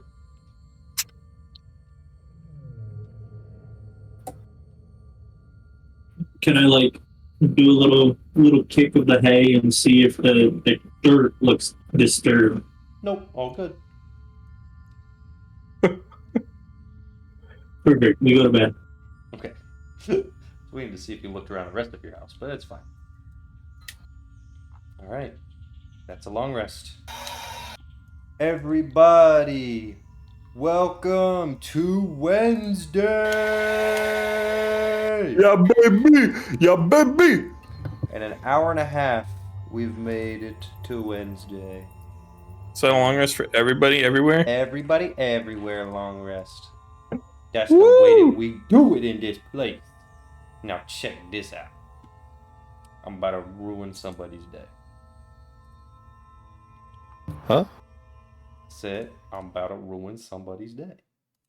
Siobhan, you wake up covered in blood. Roll for initiative. Worse. No.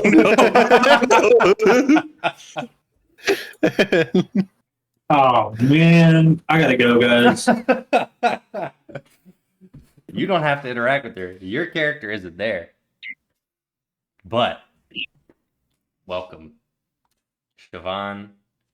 You wake up to a loud slam as your door closes. Are you a morning person? I don't think he's here. I don't think he's here either. John, you with us? Is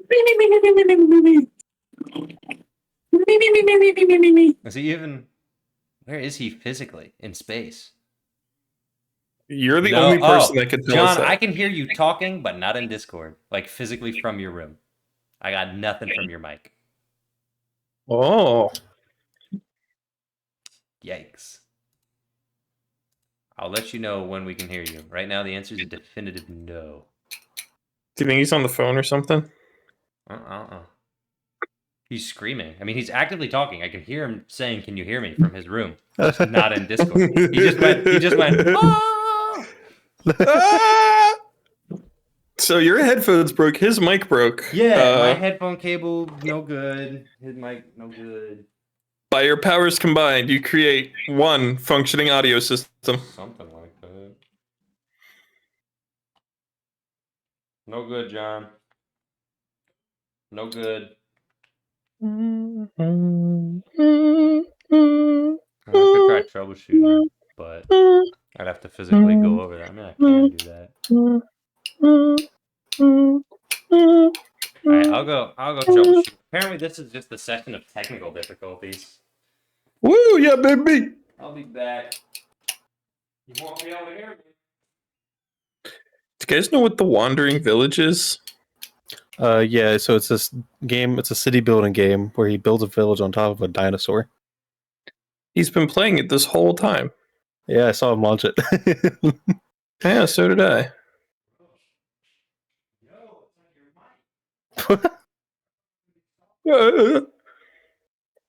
I wonder if John's been making comments and just nobody's been saying anything to him.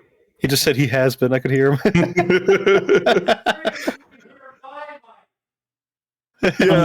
Yeah. We got stuff like through Trevor's mic. I have been.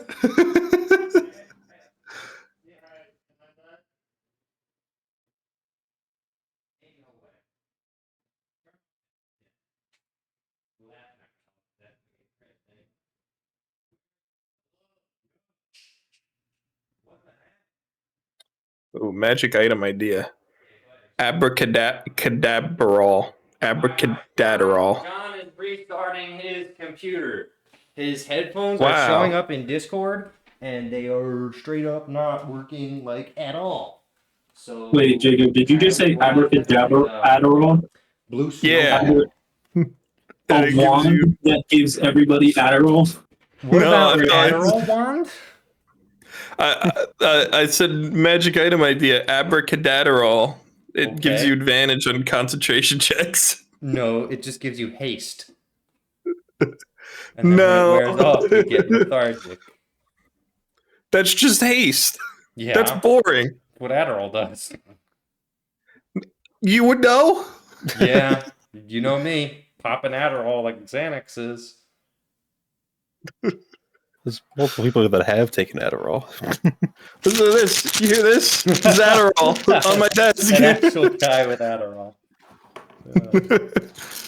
I used to take it, but I didn't actually feel much from it. Yeah. Yeah, it mostly just makes my like heart rate go up. What if John's mic is actually working and he just broke it so that he wouldn't have to interact with Ravenna? Think about it. Ooh. Well, apparently he's been making comments the whole time. Yeah, I said, what if he's been making comments the whole time, and then we heard him go, I have been! Oh, yeah. Oh, yeah, you mean before. Yeah, none of that got picked up. Dang. That's a shame. Yeah, we heard it through your mic, but... had some fire jokes. I know. Man. I hate that.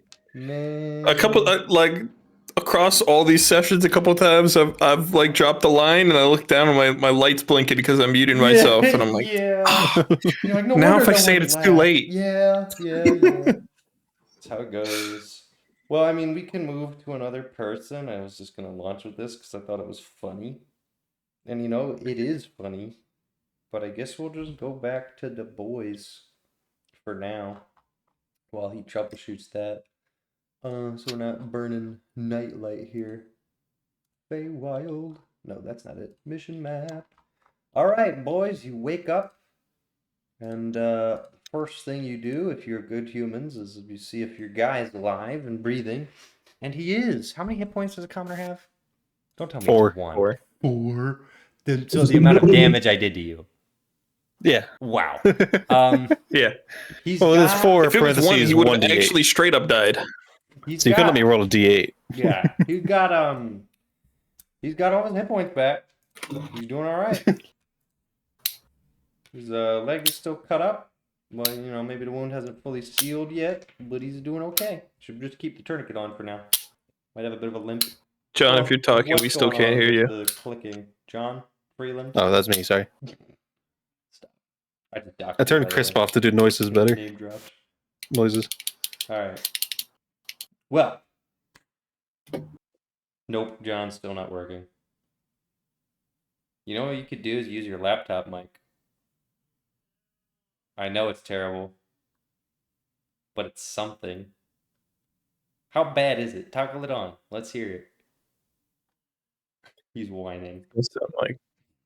Hear him whining. Unregistered hypercam. Yeah. Hello, gosh. Welcome to my Minecraft I've got a good mic now too. Hold on. Well, it's bright and early Wednesday morning, and you guys seemingly recovered.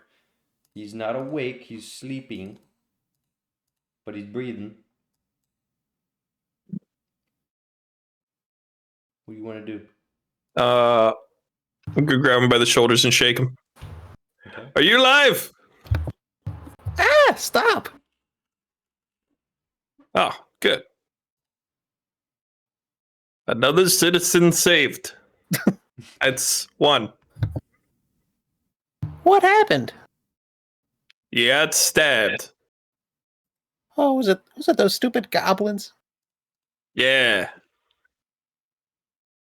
Oh man, I hate those things. But you guys rescued me?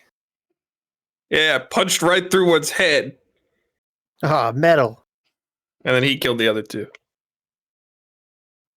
That's metal too.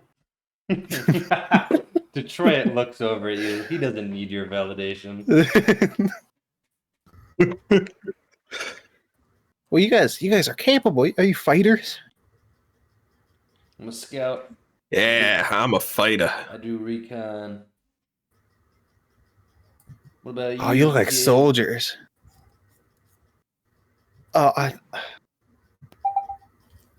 what was that? John's laptop mic, probably. Speak.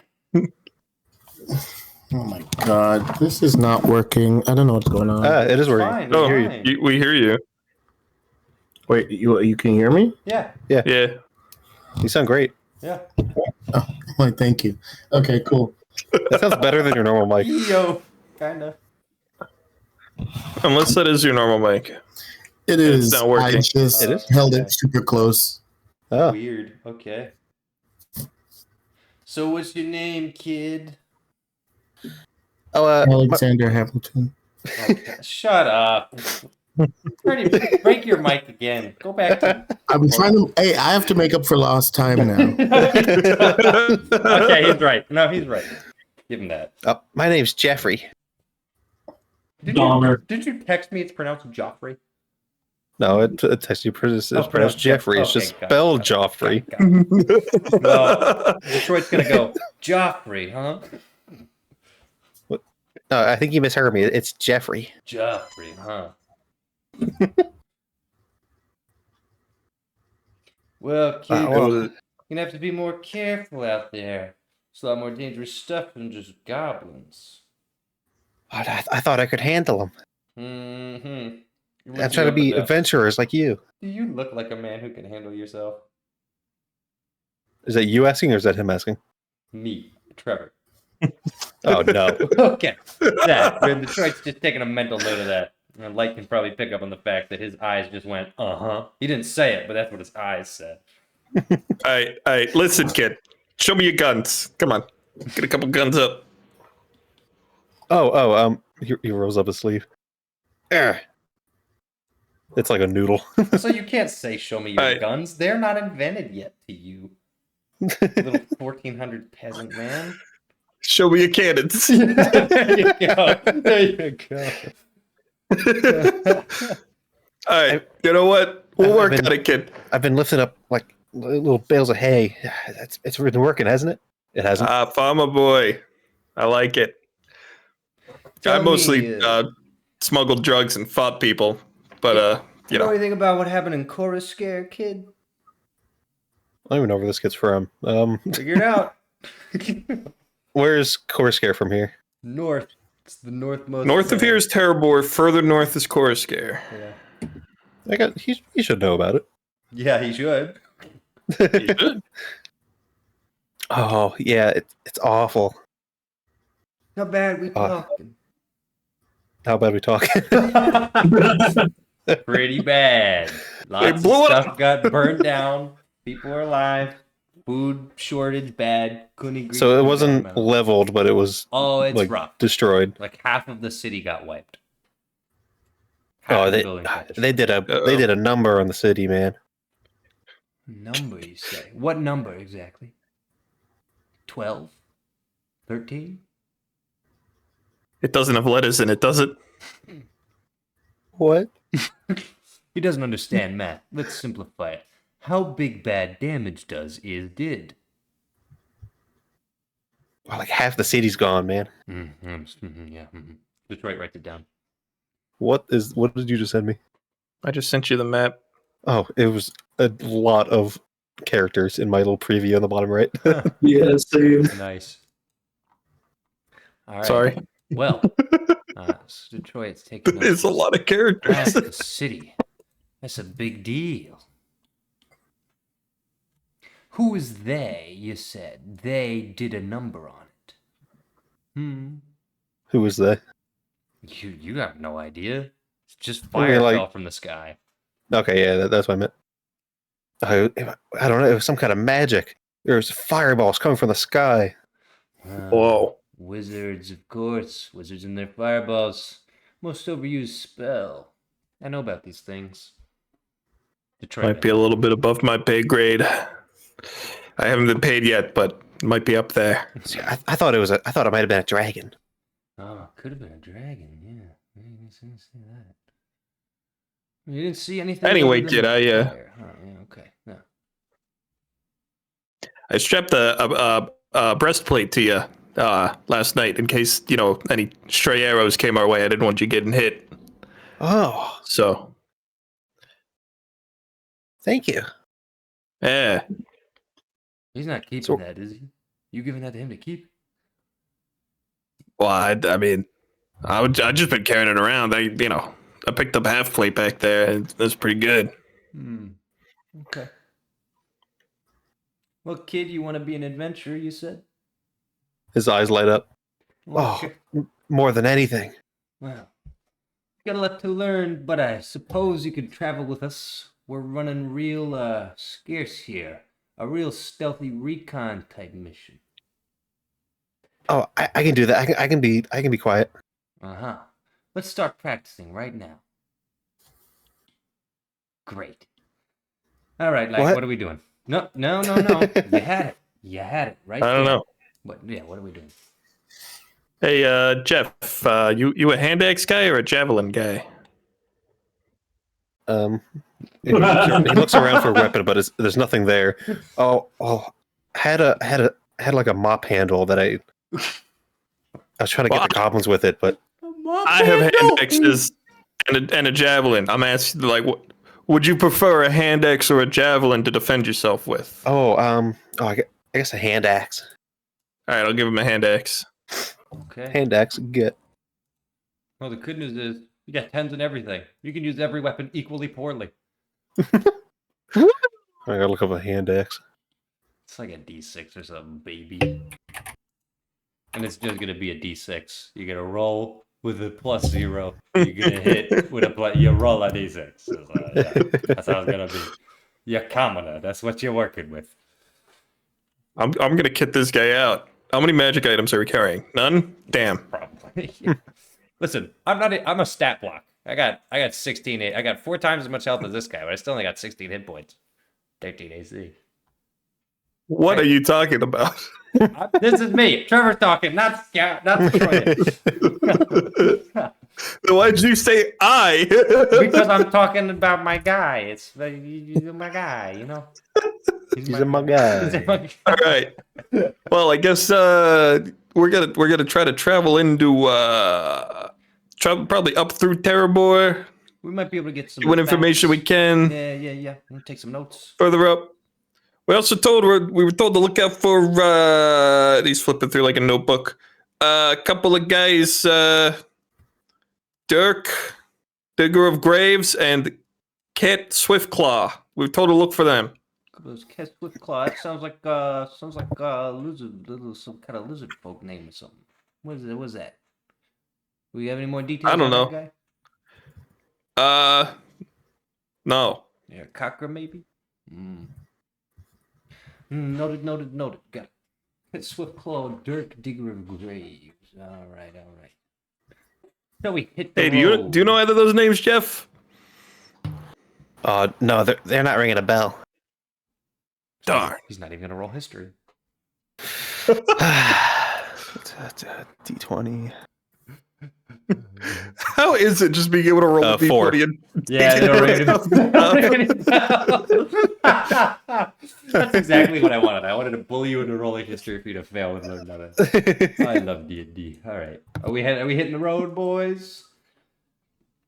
Let's hit the road, Jeff. Let's hit the road. You begin walking, and walking you begin. Jeff or Jeffrey, what do you prefer? You can call me whatever you want, but I prefer Jeffrey. Please call me Jeffrey. Got it, Jeffrey. Okay, Jeffrey. All right, back to the palace. Door slam sound. You wake up. Make a wisdom saving throw. Wisdom saving throw. Perish. Well.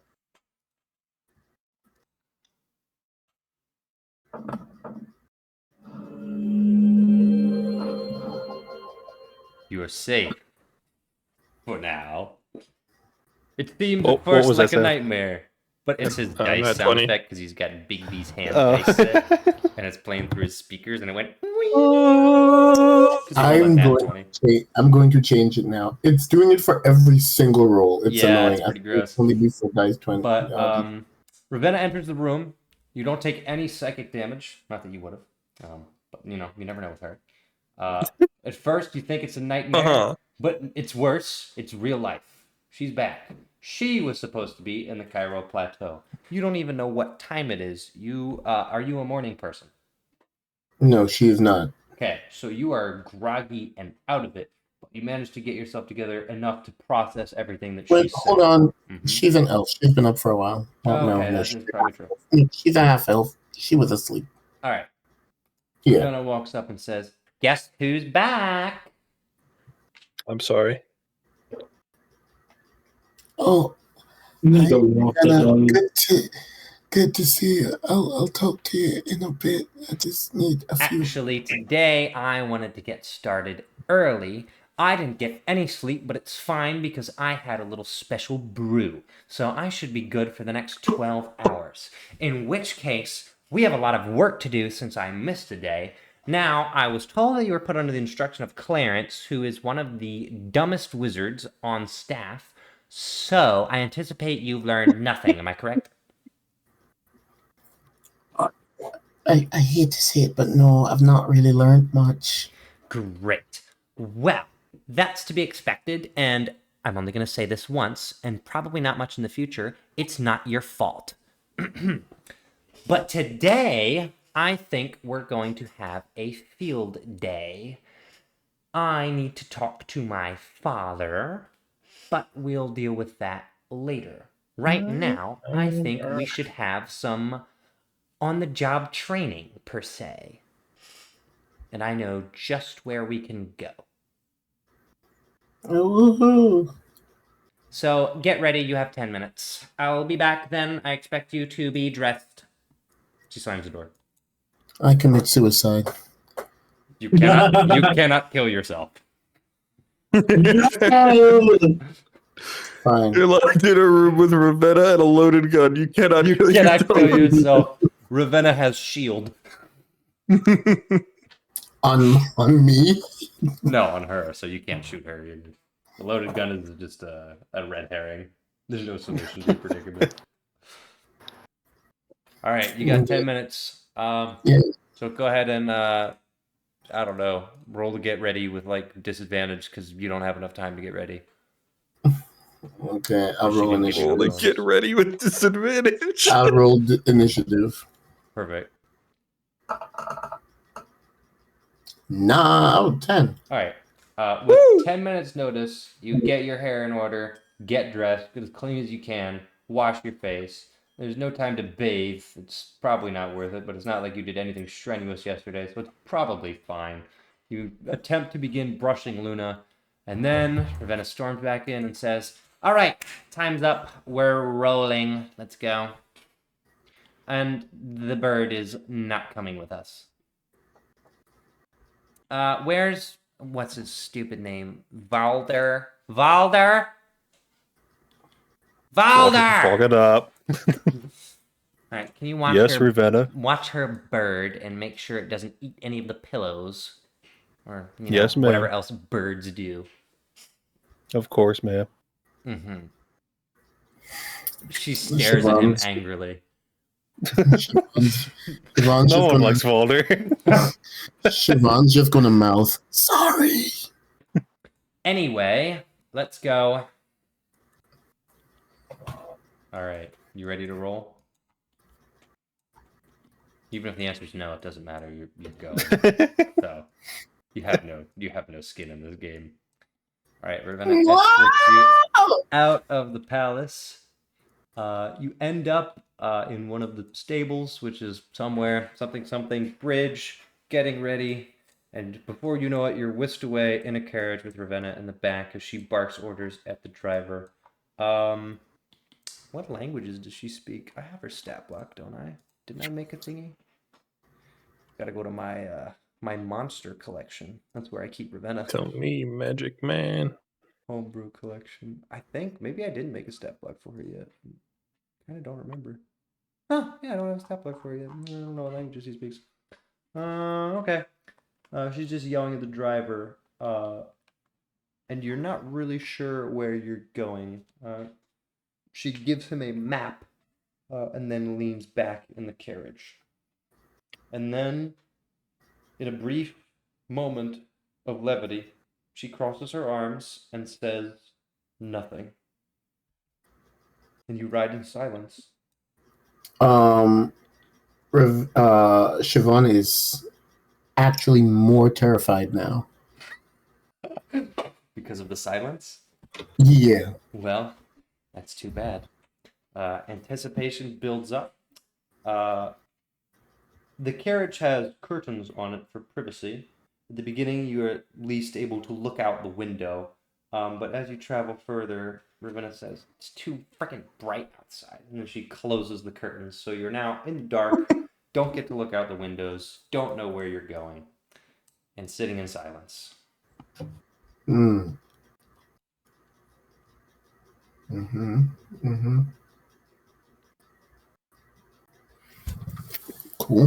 Mm-hmm. I sit with her. Mm-hmm.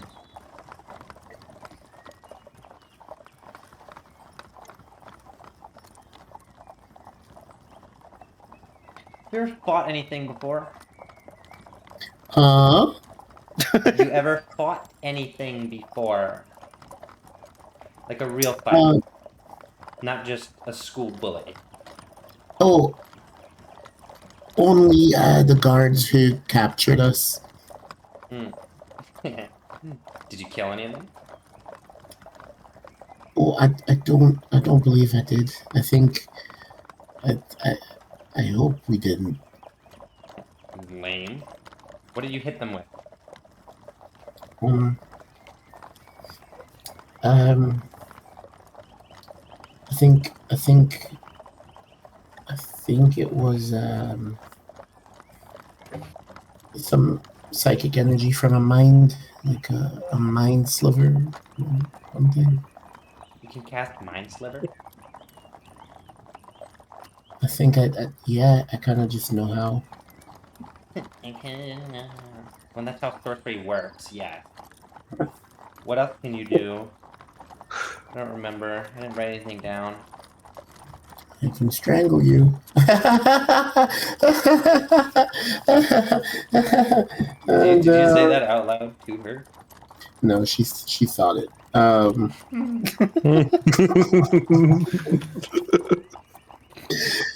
Narrating the unhinged thoughts. Oh, this is just a few protective things, and can make fire and a little bit of ice. Mm-hmm. Mm-hmm. Do you remember if I taught you anything as Ravenna? Yeah, Definitely did. You did. Something. I don't know what. You got No, you some were spells on here that are like, No, those are the ones I came with. I don't know. She's a sorceress. She can't just get spells. It's true. It's true. So those are the ones I preloaded. It's true. Okay. Alright. I'm gonna analyze this. I think you cast Vicious Mockery on her at one point. When she was testing your abilities. I remember that. Alright, well she says, well, for today, you're probably gonna need a little bit more than Mind Sliver and Vicious Mockery. I mean, they'll get you somewhere, but not where you need to be. It'll be interesting. What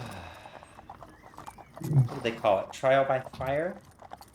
I think that's the best way for sorcerers to learn. Never know what you discover when your life is on the line.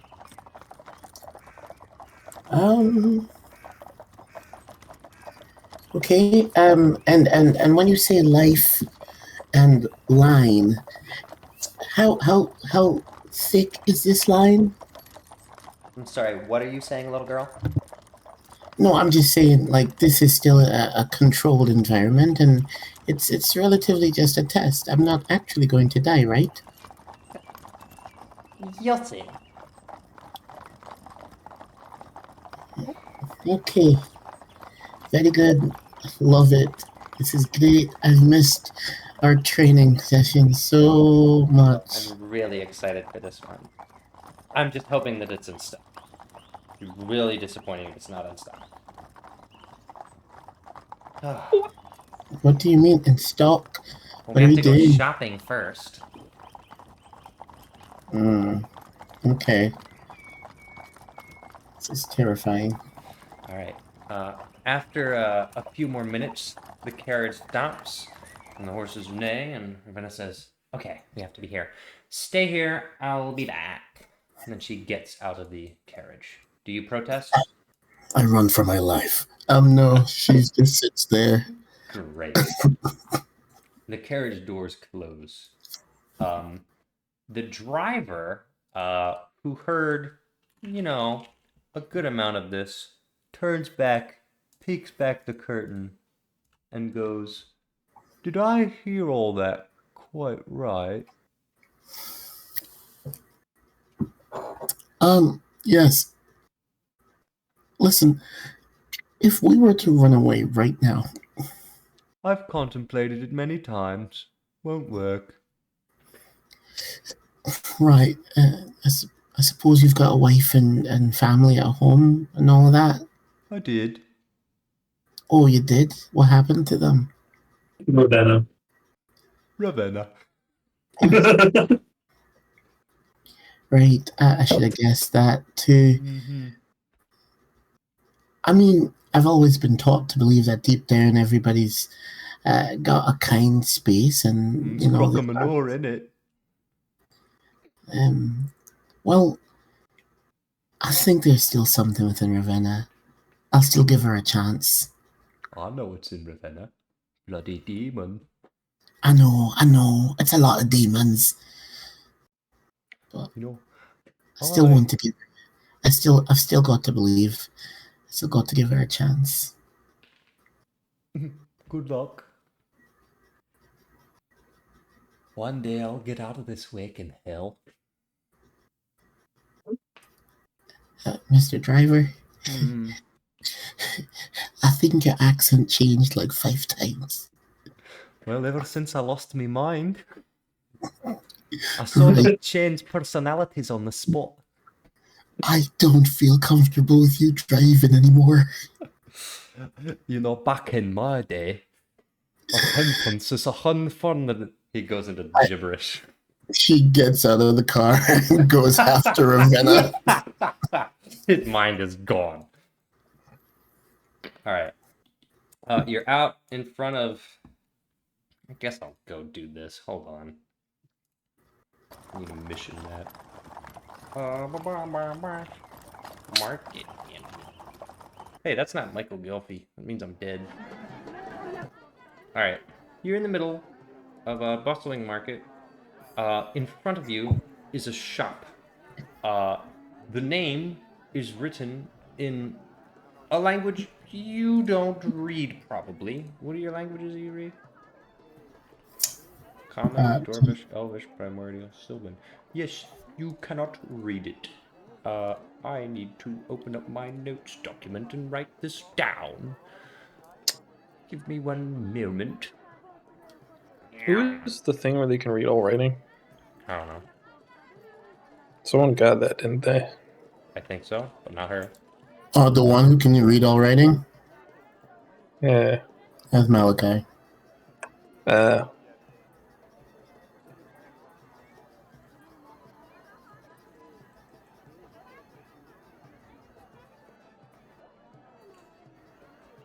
I gotta say, being able to talk is great. It's great. It's Isn't it? great. Isn't it? I was making comments and chiming in when you were asking if a known person gets critted on, and I was like, yes. And I said it multiple times, and I was like, why aren't they listening to me? Yeah, we just don't like you, sorry. I was like, he was critting. Like, let the man crit. Personally. I was like, let the man crit. And then you did. And I was like, oh, I guess my mic does work. Nope. It was a lie. It was a lie. All right. Big stone building. Bazaar. Building. Dense street. The shop that she likely went in is the big stone one that the cart is just gently pulled off to the side of the road as to not block traffic. The driver went invisible. Was Siobhan pink, I think? Yeah, no, like a light purple. Oh, it's this. This is Ravenna. I knew it. All right. So you're entering the shop. Yeah. Is that correct? Yeah, she's going after. She's running hard. The doors are open. Large wooden doors of a dark red burgundy hue. This building is crammed with aisles, oddities. This is like witchcraft? No. Yeah, shrunken heads, bottles, a jar with a hand in it. Weird stuff. Trinkets, a wall of weapons, bows, arrows. And Ravenna is, as you finally make your way around the ends of the store, talking to a old lady. Rather unpleasant looking old lady. hunched It's like over, looking into a mirror. a little tall, gray gaunt skin, and she is holding a jar, and Ravenna is quietly giggling as she holds out the jar, and then just brings out a bag of gold, and then they begin talking. She's making gestures with her hand. All right, what would you like to do right now? You're several I'd feet like to back, listen. peering over from one of the aisles. I'd like to listen. Roll perception.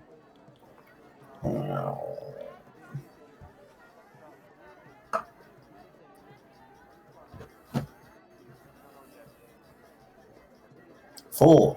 You can't hear anything. They're being very quiet. Ravenna's just giggling inanely, and the old lady says something like, you can't make any of it out. You can move closer, but you need to make a stealth check. I'll make a stealth check. Go ahead. 15. Alright, you sneak up a little bit closer, this time behind one of the aisles. That way you're not in the same aisle, but are closer enough so that you can hear. And you're backed up against one of the walls. I guess I'll actually try to draw out the aisles. They're just going to be way too thick, but it's fine. There. So behind one of the aisles, in between the large shelves of oddities, which you can see through, they don't have backs to them. It's just items on either side. Crouching down, trying not to be seen. Reroll your perception now. 16. I wouldn't recommend that. Ooze can be a little underwhelming in performance, but the jellies can't go wrong with the jellies. This is going to be great. I just feel like I need something else, though. This is good, but what about, I don't know, something small, something hard to hit. Not like dangerous, but like a nuisance. You know what I mean? Something just generally annoying. Wait. Do you have one of those? She looks around before she says it. She doesn't see you, not from what you can tell. And then she whispers into the old lady's ear. And the old lady says, Not for the common customers, but I could get something like that for you. I may need a bit of time to prepare it, but it could be quite amusing. How many would you like? if you could get me 3, I think that would be good. Yeah, that should be interesting. Just 3. 3's fine. Right away. And then she heads to the back, sort of fades into the darkness as she travels between a door with a bunch of beads hanging from it as they jingle. Then Ravenna casually begins looking around again. This time she sees you. I'm gonna wave. Did I not tell you to stay in the cart, or are you deaf?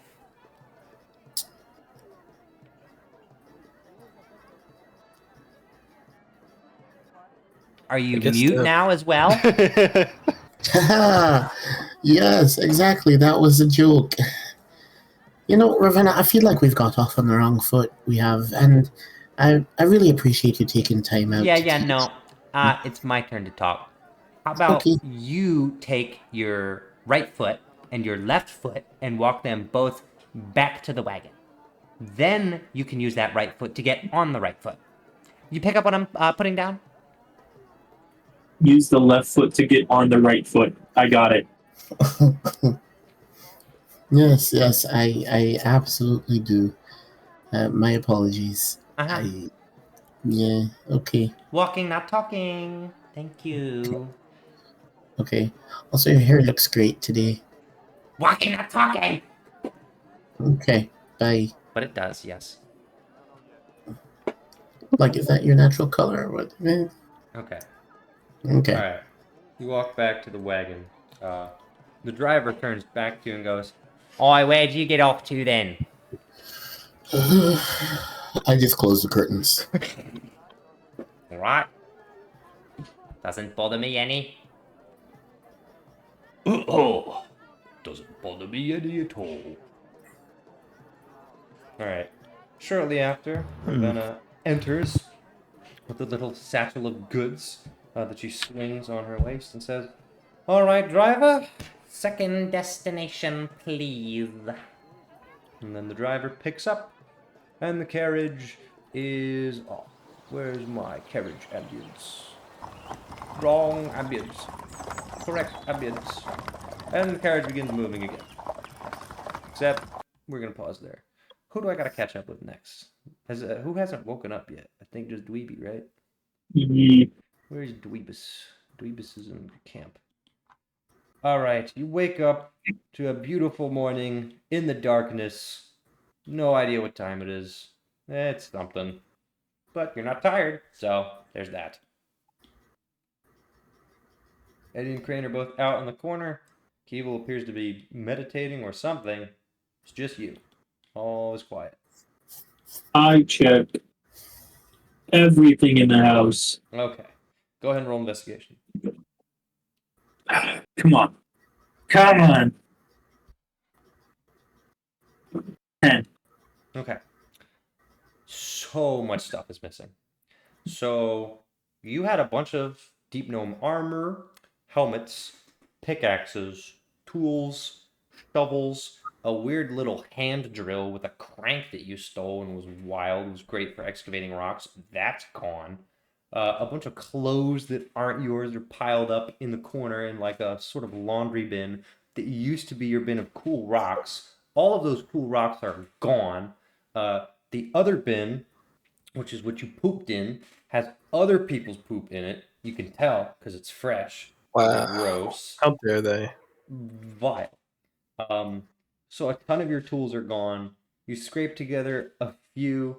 Your favorite pickaxe is still here, thankfully. Probably because it's a rusty piece of garbage.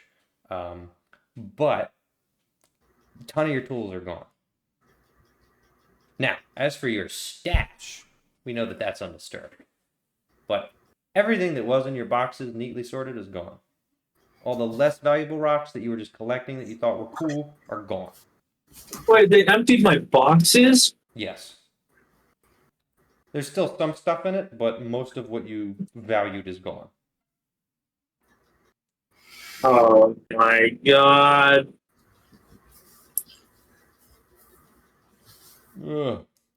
Is everything all right there, Mr. Dweeby? We can move all the gold.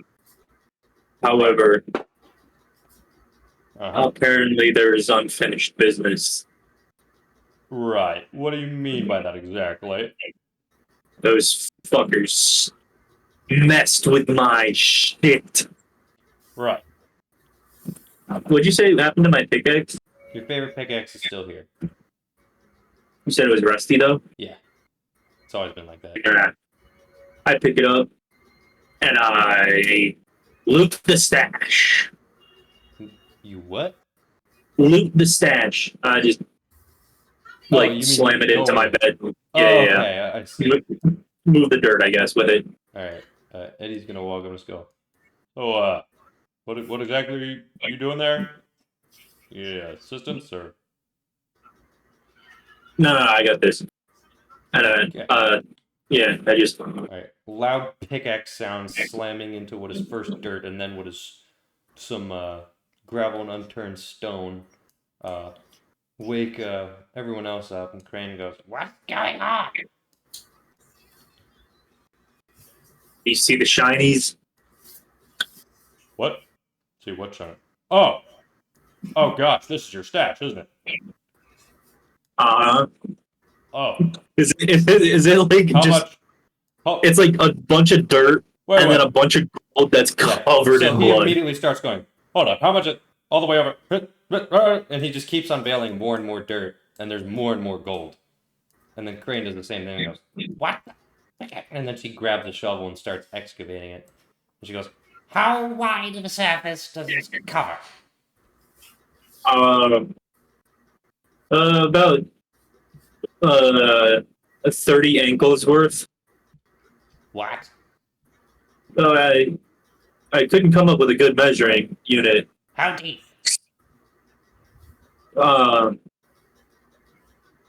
About 6 myconid shins. Right. Wow. I think we got a lot of digging to do. So, get one of them shovels. You grab the shovel. Okay. So, once we dig up this gold, where exactly are we putting it?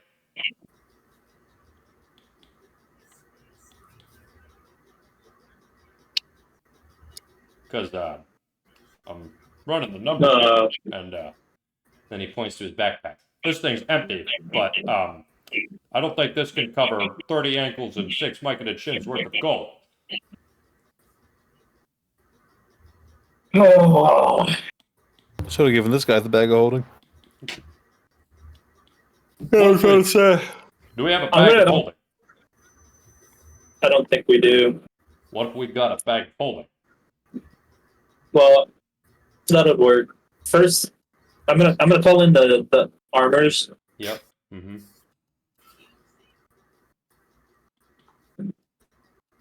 Did you guys see anybody overnight? They shake their heads. Shake their heads, yes or no? Oh, I'm sorry. The shake, not nod. Shake left. Okay. Gotcha.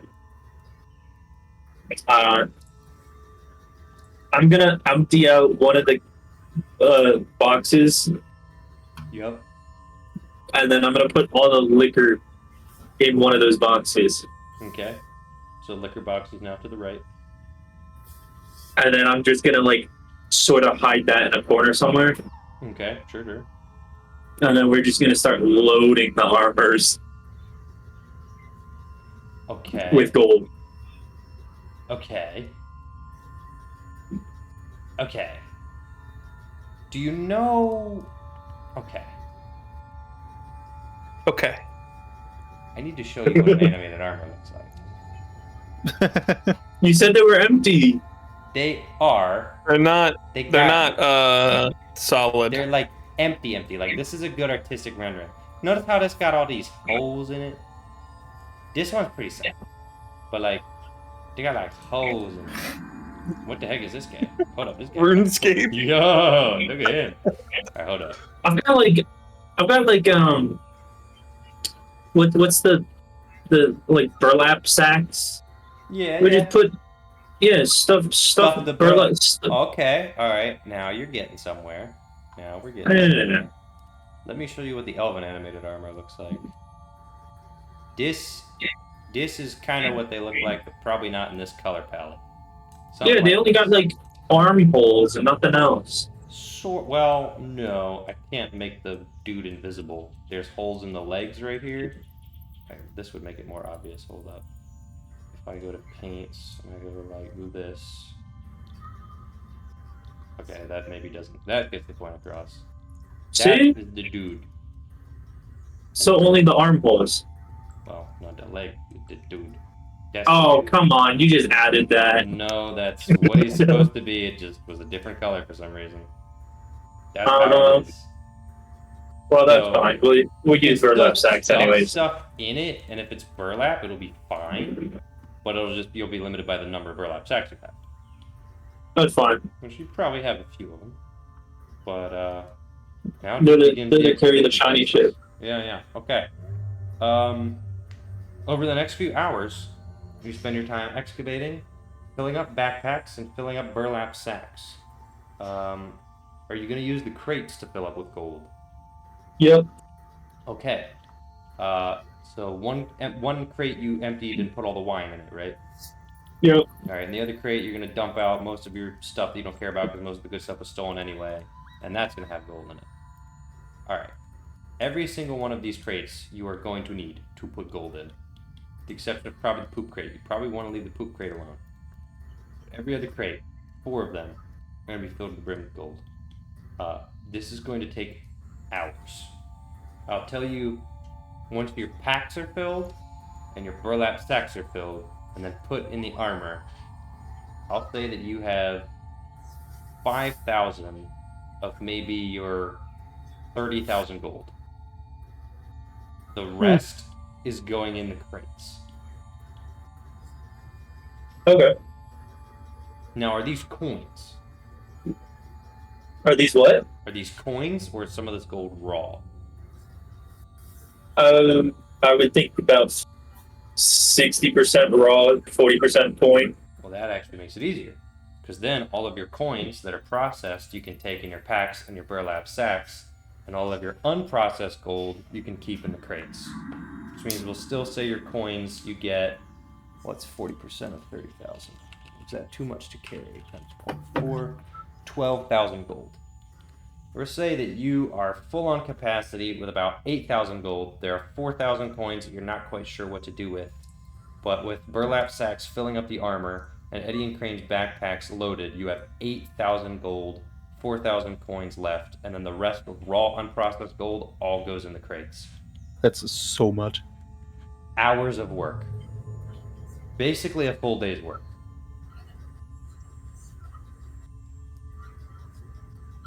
For 8,000 gold. And 4,000 that you can't carry, and the coins are just kind of on the ground right now. Do I have another sack? Because I'll bag that, and then I'll give it to we got the servants. Blanketed servants. It's true. I've definitely got, like, buckets laying around. There's no way that Dweeby does not have enough containers. Buckets is a fair play. 2 more buckets of gold I will allow. 500 each from 2 buckets that you have. So let me write down this export now. We're gonna say that you have 4 burlap sacks, and they're all large, and they have 1,000 gold each, which equates to 4,000 gold. You have 2 backpacks.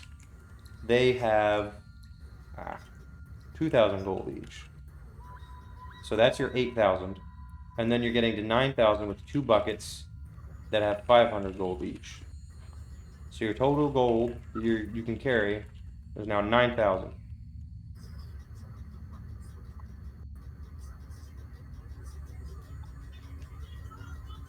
$9,000? 9,000 is your total. There are 3,000 coins that they have no storage containers for them currently.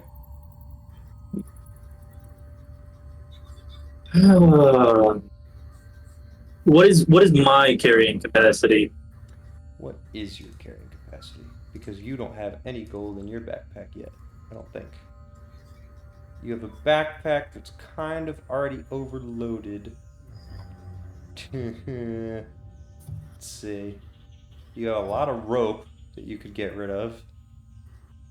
You could get rid of 10 torches. You want to get rid of 10 torches? It's 10 pounds. Yep, torches are gone. Torches are gone. You want to get rid of the rope? How much rope do I have? Because I already fucked with some of it. 50 feet, just one 50-foot thing. But it's just super heavy, it's 10 pounds. You can feasibly just give it to someone else, but yeah, we'll just... Well, no, because I used that, I cut it in half, remember? Right, yeah, I do recall. Alright, so now... What's Dweeby's, like, actual carrying capacity? I don't know. I don't know, but I got 18 strength. If you go to inventory and then click on weight carried, it'll bring up the encumbrance page. This is carrying capacity is only 105. This is Siobhan. I am stupid. I just deleted rope and torches from Siobhan, but you know what? She's not gonna miss them. It's fine. Oh, I can hold 200 more pounds. Yeah, that sounds about right. Let me get rid of your rope. Dragon teeth, bedroll. That backpack's just going to be stuffed with gold is the problem. And getting anything from your backpack is going to be a nightmare. Your poisonous mushroom you gave away. You gave to... No, I gave 1 away. I have 5 more. Well, I just accidentally deleted it, so I got to add another one back. Custom item. Yeah, everything's been sorted, man. Don't steal my shit. Shut up. 5, quantity 5. Kind of shiny rock, exhaustion removal herb. Torch, yeah, I'll get rid of the torches. $10 mess kit, Drake gosh, you got dragon teeth and crap. Okay, John is asleep. No. Okay, well, you're definitely snoring. So, all right. I'm just gonna add 3,000 gold on you and just see what happens. Weight carried 150. Yeah, you're fine. I don't know where the gold is stored. In the balls. Okay. Well, there's 3,000 on Dweeby. All 12,000 gold coins are accounted for. It even breaks Sweet. down your gold weight if you go to the encumbrance. Yep. 61 pounds of coins on you right now. Perfect. Okay. You got all your coins. The raw gold unprocessed is spread across 4 crates. Alright. What? Corval? Corvash? Evil. Keeble? 2 spore We got servants. 4 crates here and 4 servants. 1 Alright. bird. But 2 of the spore servants are carrying buckets of gold with 500 gold each. Oh shit. Well, okay. In that case, this actually works out well. We're gonna make 2 trips. Oh. So I need somebody to stay here as a scout. I think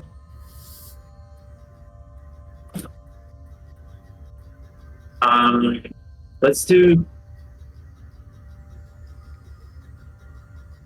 oh god. Hold on. You want us to haul these giant crates of gold up that giant cliff face that we climbed down? Do I know of another way out, don't I? That's the only way out. There's only one entrance into my cave. That is. What about the? That? That's not how we came in. Safe. It actually is how you came in. We didn't climb down a big thing. You did. You specifically did. We went over that bridge thing that moon dude fell down. Yeah. That was a different section before the cliff drop, or maybe after. I don't remember. But there's specifically a segment. I didn't make you roll for it. But there's specifically a segment where I narrated a steep drop. I remember that. It didn't matter for you guys because you just climbed down it because you weren't carrying a bunch of stuff. But that is the safe way in and out of the cave. There are, yes, other ways. Easier ways from a terrain standpoint. Okay. If you want to take that But- risk, you can. Well, but deep gnome territory. Yeah, I'm gonna fucking go back and destroy them anyways because I'm pissed. So Okay. yeah, why not? Okay. In which case, you will be taking a route. Well, then, do you only want to make one trip? What? Actually, at that take- point, let me just give you 1,000 more gold, and then you don't have to have the losers carrying buckets. Because you're carrying Yeah, do capacity that. still fine. Only have 81.1 pounds of coins on you. That way, 2 of the servants can carry 1 box each, Yep. and then Eddie and Crane can probably manhandle 1 box themselves, Correct. and then the armors are just carrying whatever they got. And they could carry the last box. So Eddie and Crane can carry a box. The armors can carry a box. The spore servants can carry a box, and there's just 2 people a box. That's every box Perfect. accounted for. Alright. I am putting the box with the booze in the hole under my bed, and I am burying it to make it look like it does not exist, because I'm coming back for that baby. Perfect. Alright. Amazing. 4 crates of gold to be hauled out. And Keeble's he's just chill with this? We're doing this? Yeah. To some extent, what else are you gonna do, I guess? While your people Yeah. Yeah. He's just been munching and chilling for however long it's been. Yeah, a month. Who knows? Well, this is quite the operation. Alright. Don't forget to change that box into it's hidden, but it's a box of booze. It's a box of booze hidden in the corner. Done. And now you make your way out, not from where you came, but north. North into Deep Gnome territory. And you're going to attempt to make your way around the edges of their civilization to get out in an area of the cave that has a much shallower ramp out of the Underdark. This is going to be interesting. And I am not coming back to Dweeby for the rest of this session, because that journey is definitely going to require planning.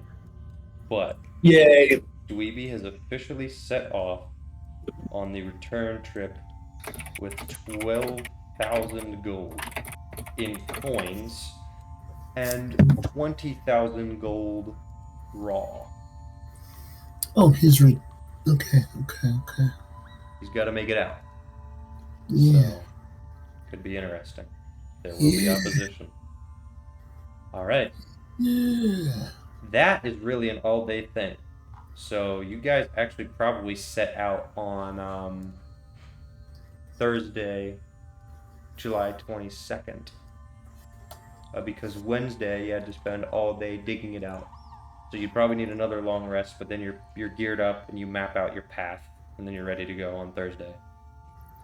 I think that's going to be it for Dweeby for now. So Dweeby is now the furthest ahead in story because he's only 4 days behind. Minus all the funny time skip shenanigans, whatever. Just ignoring that. Dweeby's 4 days behind. So, he's got 4 days to get out of the cave with all of his money. Alright. The trip has begun. Now, I think we head back to, I guess we catch up, because we did everyone's mornings, and now Dweeby's day is done. We'll catch up with, Scout in Detroit. Who are simply walking through the woods on their way to Terrabor, I believe. Where are they? Could be anywhere. Here. No more Harvey Newman. Sounds like a lawyer name. Harvey Newman. Newman and Newman. Mm-hmm. Alright. Well, is there anything you gentlemen would like to discuss on your way to Terrabor?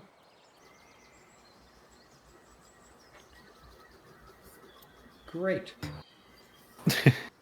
A very quiet trip to Terrabor it is. You arrive at the town in probably, let's do the math again, I think it was like 12 miles. So, like 3 or 4 hours. It's not too much of a trip. Are you guys on like a secret mission? The droid just looks at the light. I mean, yeah, I kinda, not like, not like, we're not like spies or anything. It's just, it's, So I you mean, are on a secret mission. Sure. Yeah, let's just say we are. What's your mission? Try to figure out what happened to Coruscant. It got blown up. Well, yeah, but like specifically, we're trying to get a gauge of like what state it's in. Like, is it like bad? Are people still living there, or is it like ash? Like they're kind of hanging on. Most of it's ash. Did your place get destroyed, Joffrey? I don't even know where Jeffrey lives. From there or from somewhere else? Quick, Trevor, where's Jeffrey live? He doesn't live there. You just decide that? Okay. Yeah, I'm going to decide that. From Castle Grafton in the village of Dale. Is Dale in Castle? What's the relation there? Okay, hold on. Send me a picture, little guy. He's from across the continent? Well, it's an island. It's only 200 miles wide. But yes, he's from the village of Dale. What is he doing over here? What are you doing over here?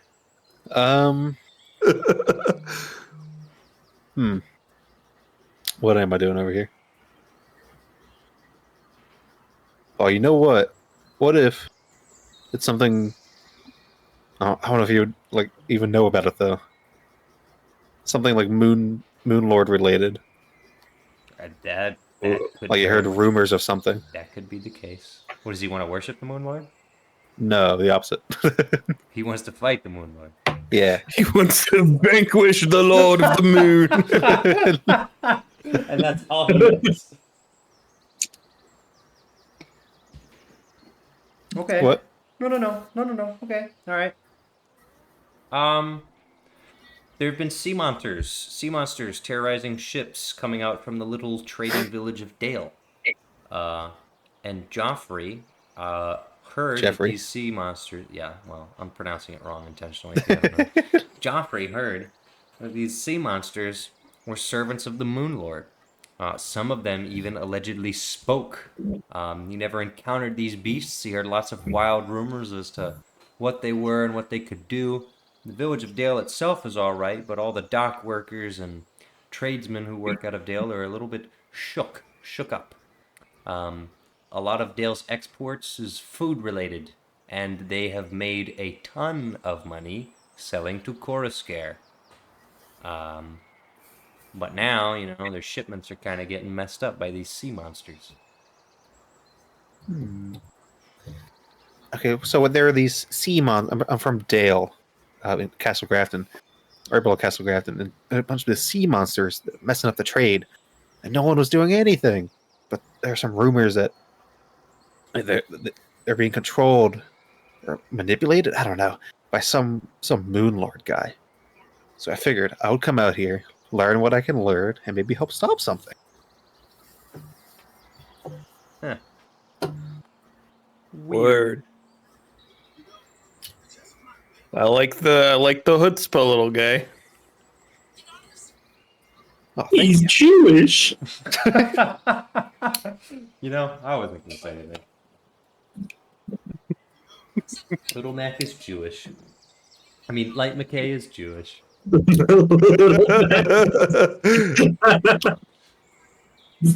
No. Gosh, it's so close. Light McKay. Gosh, why do you do this? Wow, crazy! Almost as if I did that on purpose or something. I really didn't pay attention to how close it is, and now I'm disappointed that I greenlit that. But, kind of funny, so I mean, I guess. My dad was like, if I play a D&D, and I'm like, oh, I'm going to do the Vulcan sign. And I'm like, Dad, no pop culture references, it's banned. He's like, what do you mean? It's like, it's banned. But then then I was like, well, we got the Terraria lunatic cultist, we got Little Mac, and Kronk and Gizmo. Roger Smith. I don't even follow my own rules. Look at a Big O character. It's just that my references are niche. Anyway. It's only cool when you do it. Exactly. There's a double standard. I proclaim that shamelessly. Alright. So, after about a 3 or 4 hour walk, you guys arrive in the town of Terrabor. And things are kind of weird. Immediately at the gates, you guys are stopped. And one of the guards his brain freezes until the DM can pull up a D&D town ambience video. This isn't Michael Gilfie. Yay! And then the guard walks up to you and says, hold on there, would you state your business, please? We're gonna maybe stock up a little bit. We're making a trip further north. Further north, you say? Surely you know the state of Coruscant, then. Well, that's what we're trying to we're trying to ascertain that information. We're trying to see for ourselves, Not refugees, not seeking to live in Terrabor or anything like that. Jeffrey, you want to live in Terrabor? Or you gonna keep going with us? I'm gonna go with you. Yeah, no, we're gonna keep going. So just passing through. I mean, yeah. We might stay for like a night, maybe, but yeah, we're gonna pass through. You may have some trouble getting a room. Be wary, all of the inns are booked up. Lots of refugees. No room for more. That makes sense. Can't be hanging out among the streets. So just keep moving. Stay away from the homeless. That's a weird thing to say. They've been causing lots of problems. Some weird folk out here. Very weird. It just feels like you're stereotyping, you know. Not everybody can afford to live in a, have their own abode. We're talking monsters in disguise. Many of those folks from Coruscant turned out to be doppelgangers. Well, now you're just being like a conspiracy theorist. No, Man. it's not a conspiracy. It's not a conspiracy. I heard some good intel from some guys I know that have been working the streets. All right. Just watch your backs, is all I'm saying. Not everything is as it seems here. All right. I appreciate the warning. Good luck out there. Let that guy be a guard. I don't know what his deal was. They're letting anybody do it nowadays. I guess so. But then they don't let just anybody be a scout. Yeah, know what I'm saying? That fist bump. Alright. You're in the city of Terrabor. I don't even think I have a single map for Terrabor. I never bothered. What's even in this place? You got a guild, got the Coliseum. What do you guys want to do? What you looking for? Because I'm not drawing a map, I'll tell you what. Well, he said there's a lot of refugees here, so I guess we'll try to see if we can find some of those and get some information. Sure. You want to have real conversations or fake summary conversations? Dealer's choice. Dealer's choice. Dealer chooses real. Alright. Alright. Make me a perception check. Yeah, I'm a big perception kind of guy with my +0. I'm actually a big perception. I have advantage on perception checks, I think. Well, I got a 5, so I hope Detroit's doing better. Yeah, I got 2 14s plus 5. I got 2 19s.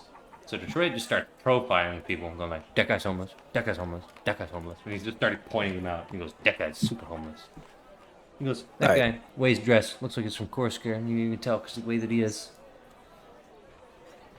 I mean, wouldn't a lot of people from Coruscant also be homeless? Like, just, like, speaking literally here, like their homes are gone, right? Yeah. So you're saying that the rest of these guys are just, they were here before? I don't know. Hold up, let me do an investigation. Okay, well I got over 20. Some of these guys, you can tell they've been here a while. You can see the rags. Some of these guys are set up on these corners. They know these streets. The others, you can see this guy wandering. He doesn't know where to go. Does it look like he slept inside? No. I bet you he's from Coruscant. It's all about who knows the scene. Alright. So what would you like to do? Oops, building. I guess we'll talk to the guy that knows the scene. To the guy, you mean that doesn't know the scene? Because you're looking for people that don't know the scene because they're from Coruscant. That's what I said. Right, totally. Definitely what you said. Uh-huh. I'm just making some buildings. Check the tapes. You won't do it right now? I won't do it right now because the tapes and you're going to forget to do it later. So I'm not going to forget. I'm going to intentionally not care. To forget would imply that I had some innate desire to check the tapes and then went, oh, it's in my mind. I have no intention of doing so. Alright, you flag down the guy. What's your method for talking to him? How do you approach him? Hey, buddy, are you from Coruscant? Yes. What's the state of things? How's it looking? Oh, very bad. I lost my entire family in the fires. I'm not sure what to do with myself, but I went down here to get some work. I couldn't really run my business anymore in Coruscant. What was your business? I was a smith, but I can't even get a job as an apprentice here. I was pretty good, too. Without a shop, without a willing person to take me in, my skills are forfeit. You're, So, we heard it was, like, firebombed, right? Firebombed? Were you... Yes. Were you... Your tools and your forge and stuff, would you say it burned hotter than your forge? Did it like melt your stuff? Well, that was strange. I don't think so. Much of my forge was intact, but my living quarters were in shambles. I took the tools that I could salvage with me, and then he shows his backpack that is very destroyed, still partially covered in ash, and says, "So I have quite a lot of what I could get from my shop, but there was no point in me staying, and I didn't want to think about the family that I lost in the bombing. The word firebomb was used, but by leaders in Korosker who were trying to describe the attack. Apparently they have someone who's familiar with those weapons of war." I was gonna say fireballed, but it didn't sound quite right, so I heard it kind of exploded, so I went Firebomb bomb. is something that has been said. It's the official term as far as I know, but it means nothing to me. Regardless, my shop is destroyed. That's rough, buddy. Yes. Yes, it is. Don't suppose any of you gentlemen have work for me. Not that I have a forge to smith anything for you. I mean, I just gave away our last silver getting the room last night. I mean, we're... Strapped as well. I still have quite a bit of coin on me, but coin is not what's stopping me. Every room in this place is occupied. And the rates have become ridiculous. I'd rather fare on the streets than pay those tolls. Hey, south of here, there's a nice little place. Guy who runs it, I forget his name. It's a nice place though. Oh no, it's north of Namir. It's between the two. Harvey. Yes, I spent some time there actually, but I had to come back up here to look for something to do. I ran out of food. I can't live off of the innkeeper's stale bread forever. And I needed to look for something to take my mind off of things. There's at least a lot to do here in the city. Well, good luck to you. Thank you. All right. Interesting.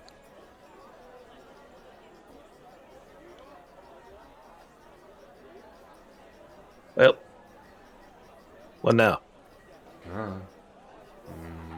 What about that guy? And he points to another guy. Point up the guy. Where's my NPC generator? This guy's getting another guy. I did have another guy. Whoa. I bookmarked an NPC generator a long time ago, and it's like not here. It's pretty good. It's how Harvey Newman was born. I wonder if they like killed it. Is it gone? 'Cause it was pretty good. Yeah, I totally don't see it. I was just rolling my dice. Subconsciously, I rolled 3 2s in a row. It's amazing. That's like a 1 in 1,600 chance. Or like a 1 in 3 chance if you're me. Playing Baldur's Gate. Yeah. I'm just glad I'm not rolling like back-to-back 20s while they're not doing anything. Yeah, That'd feel really bad. Alright.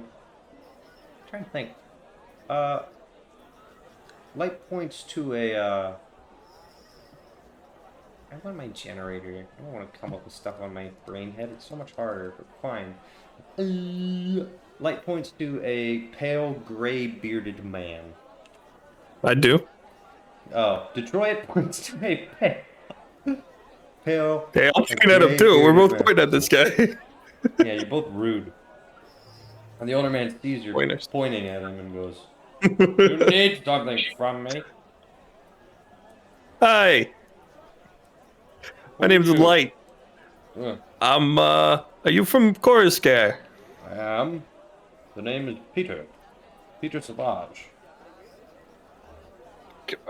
All right.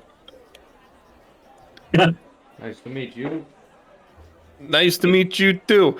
We're doing we're doing a little bit of a research project on what happened in Coruscant. Can you is there anything interesting you can tell us about what happened? Most certainly, but I would need to know. Much of that information is locked behind military rank.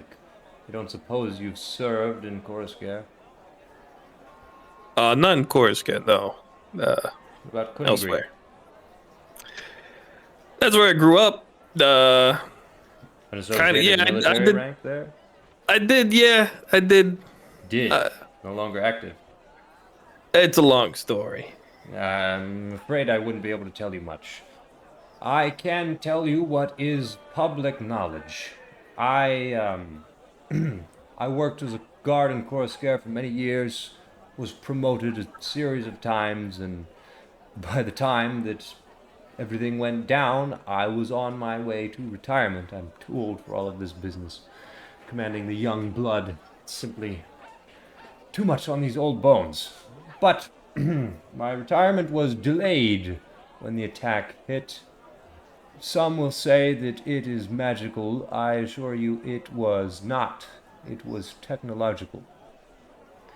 We've been investigating a new series of military technologies in Coruscant, which I cannot disclose, but it is obvious to many, as you may have seen the airships, that we have visitors that are far beyond our understanding of, well, warfare. Or at least, they engage in a different type of warfare altogether. What happened at Coruscant was a blatant attack from this entity, of which I cannot disclose much more information.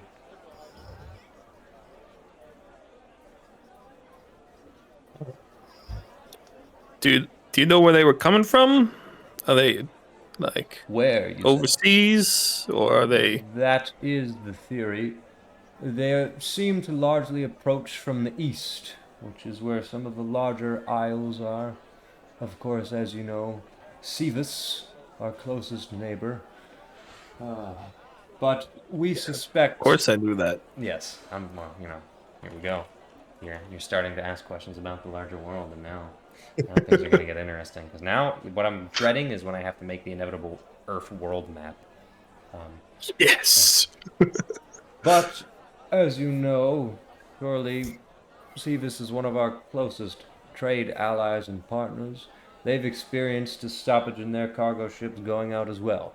And they have no such technology as this.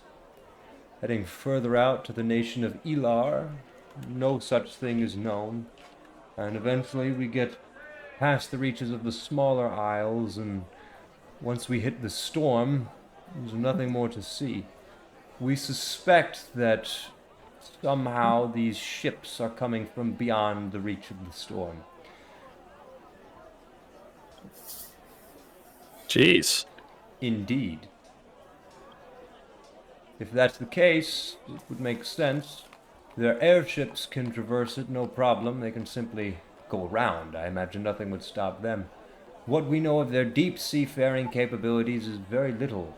They have shallow water skimmers, we call them. This is, suppose this is safe to disclose. Skimmers. Shallow water traversal. We've not managed to capture one, but we've seen them. They don't appear to be deep seafaring, which means we have no idea how they got past the storm, if they did indeed pass through it. Either way, it's a powerful enemy from a land that we've never had contact with. Shockingly, though, they do speak our language, or at least a very close variant of it.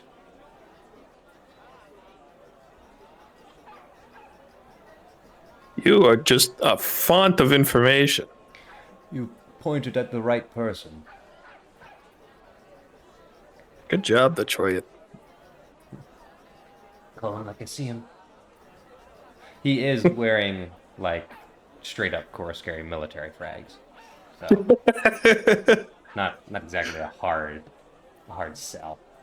Without your sharp eye, I'm not sure we would have spotted him. Right. I'm afraid I can't disclose more. This is not knowledge I presume you will take to the public. If you did, it would be meaningless anyway. The greater secrets will be revealed in time. That's a kind of ominous thing to say. Well, but I get the idea. It's the situation that we're in. Whether they're disclosed or leaked, or whether the true danger of this threat is made apparent through further attacks, most will know soon enough what we're dealing with. I'm fairly certain the governor of Coruscare doesn't wish to conceal information unnecessarily. There are very specific things I've been told not to share. Others are at my discretion.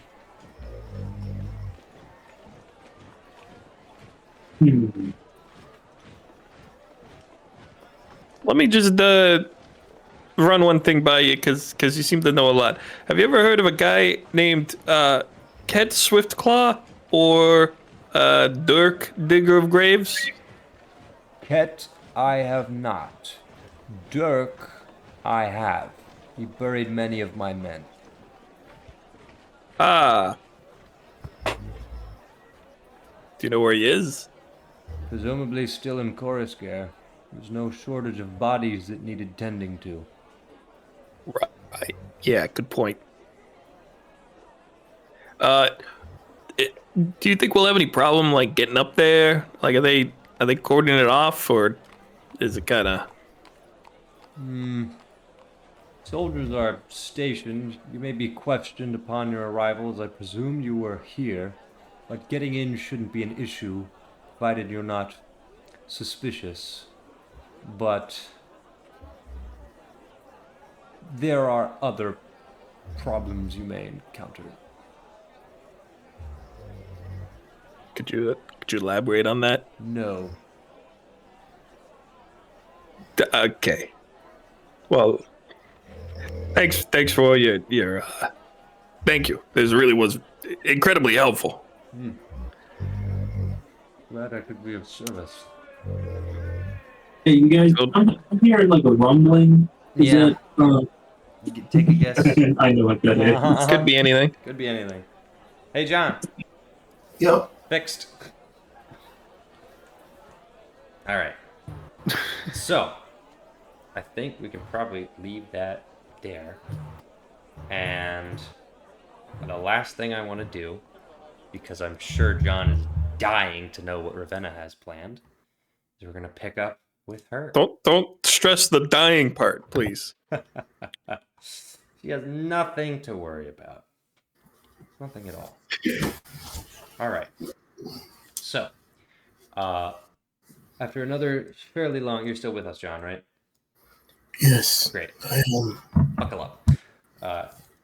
You don't want to stop, do you? Because if you do, we can just stop. But I figured I didn't want to leave you hanging if you were wanting to do this. Yeah, we're going all the way. Okay. Then we're not Going all the way. That's what I figured. I just wanted to make sure, because we've done everything else I've wanted to do. You get to a point where the carriage stops. You leave. Before you get out of the carriage, Ravenna says, "Okay, this is what I need you to do. Put this on." She gives you a blindfold.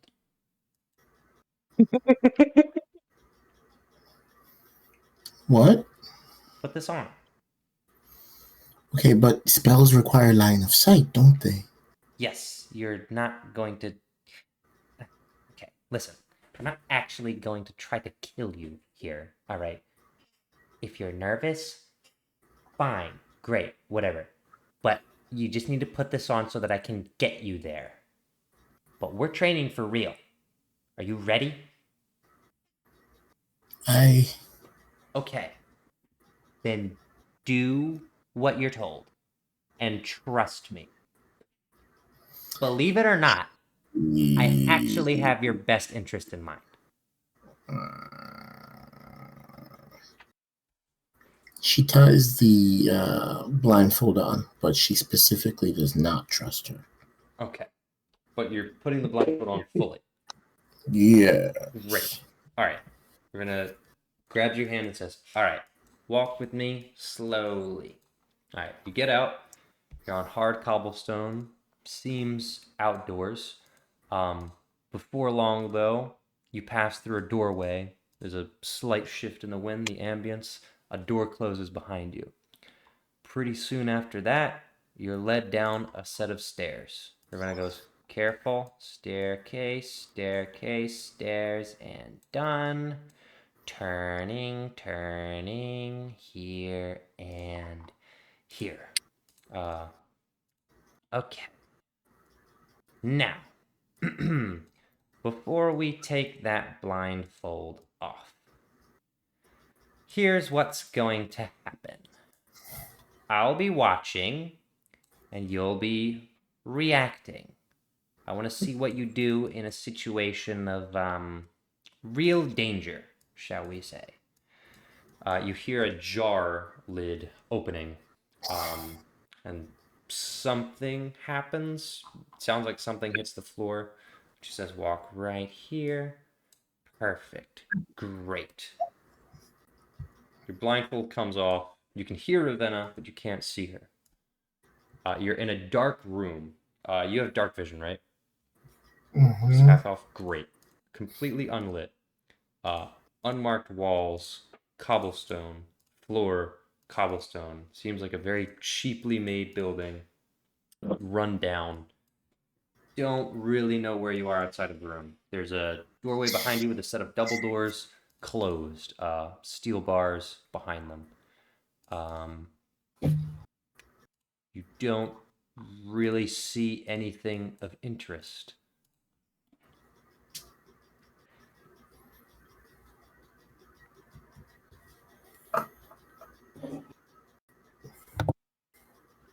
Would you roll a wisdom save?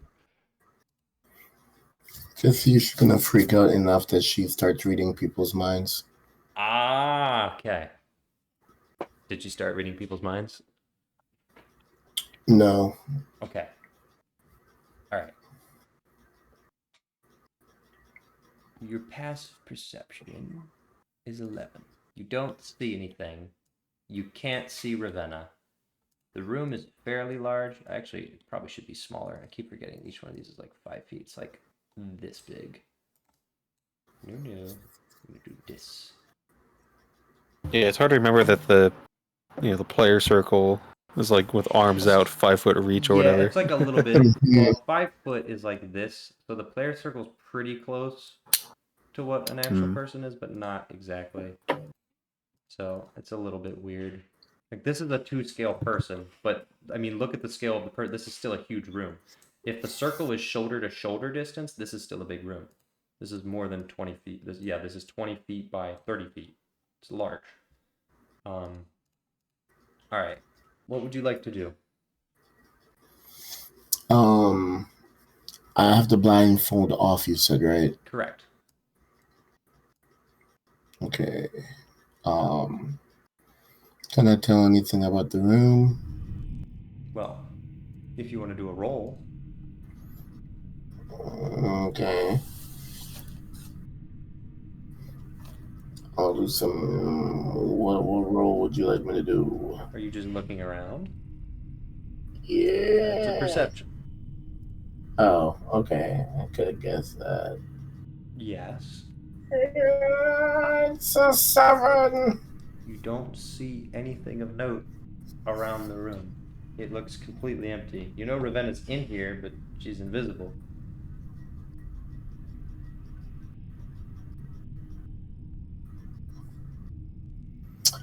I'm going to, she's just going to start saying, this is stupid.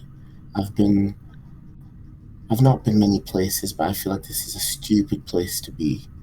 And I feel like this is a dumb idea, and I don't want to do it.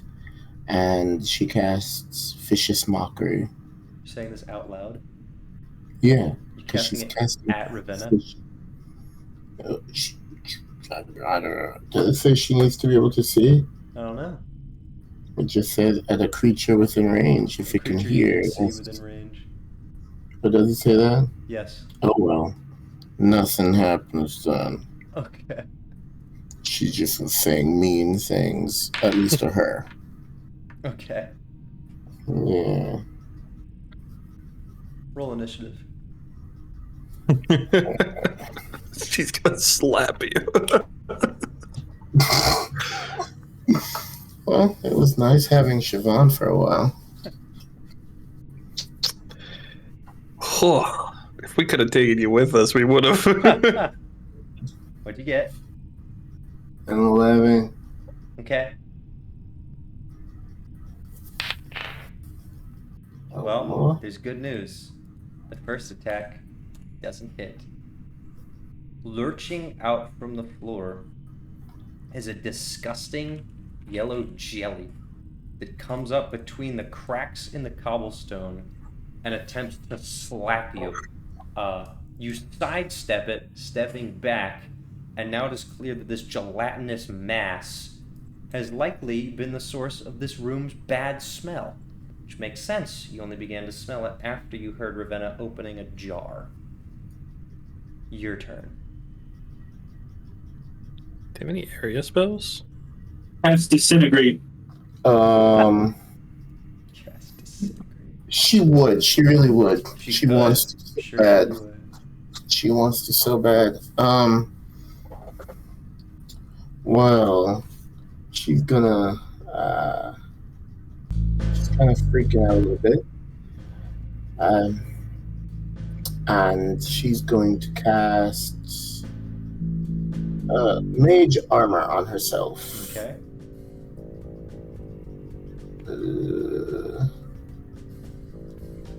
Making her armor 15 now. Alright. Anything else? I think that's all she really can do for now. Okay. The little tiny clump of jelly standing up as tall as it can swipes at your knee. I don't think she has any weapons at all. It does not hit. Again, you just rolled a 6. The jelly swiping and lurching forward reaches as high as it can and only gets to your chest, and you're able to dodge it again. Then it slinks back down into a tiny little pile on the floor. It should probably be that big. Your turn again. Siobhan's like jumping out of the way. And then her eyes go black and she attempts to cast Chill Touch. Okay, roll to hit. Not one. No. No. Yeah. You hear Ravenna in the corner say, "You're kidding. Come on." Yeah. Alright. Is that all? Yeah. You know where she is. Cast Fireball in the location of her voice. Right. Here we go again. This time it is a 11 to hit. Doesn't hit. Alright. And this time, make a dex saving throw. Okay. Got an 11 minus 2. I got a 9. Alright, so she casts Sacred Flame. Radiant damage? 8 points. 8 points. Alright. The jelly sort of evaporates partially and loses about half of its mass. There's not much left, but it still tries to lunge at you, this time flinging its whole body into it. That is a 11 to hit again. Doesn't hit. Alright, the jelly springs by you and lands on the other segment of the floor. Does that provoke opportunity attack or no? No, because it never moved without 5 feet of you. It just went for you. Okay, cool. This time, make a con save. It is 17. Okay, so it does nothing. Alright. One more attempt. Hopefully land a hit. There's a 17. Okay, that hits. Alright. 3 points of bludgeoning damage and 2 points of acid damage. The jelly burns your clothes and segments of your skin as it lurches onto your neck and then falls back onto the floor. Yeah, okay. You're up. Draconic sorcerers are definitely the way to go.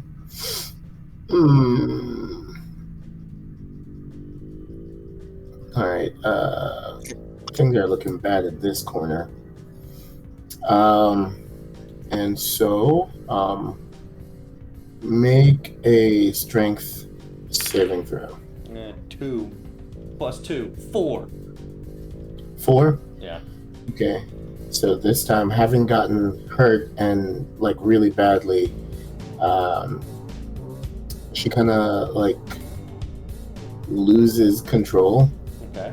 And then she screams, and dark tendrils burst out from her. Huh? And she casts Arms of Hadar. There you go. Yeah.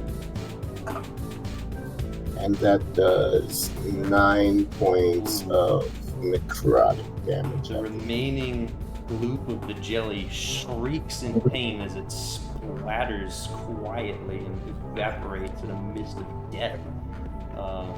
And then just smell lingers in the air of this gross, acidic death that you just cast. Ochre jelly is no more.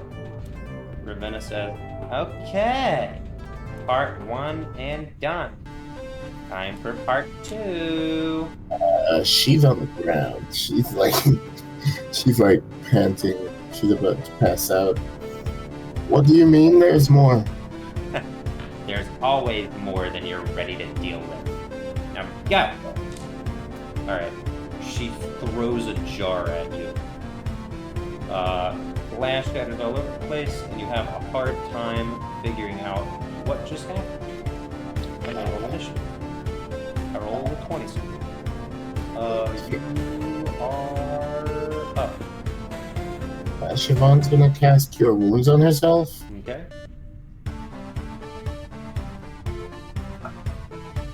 Oh, okay, thank you. Alright. That was not good. Got it. Okay.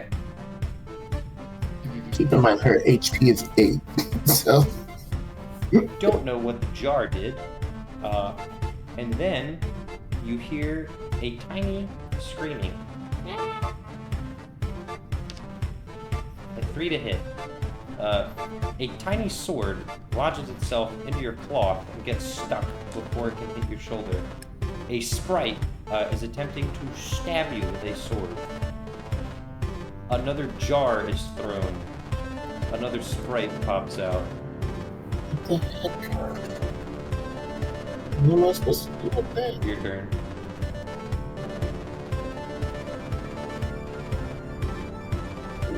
Okay.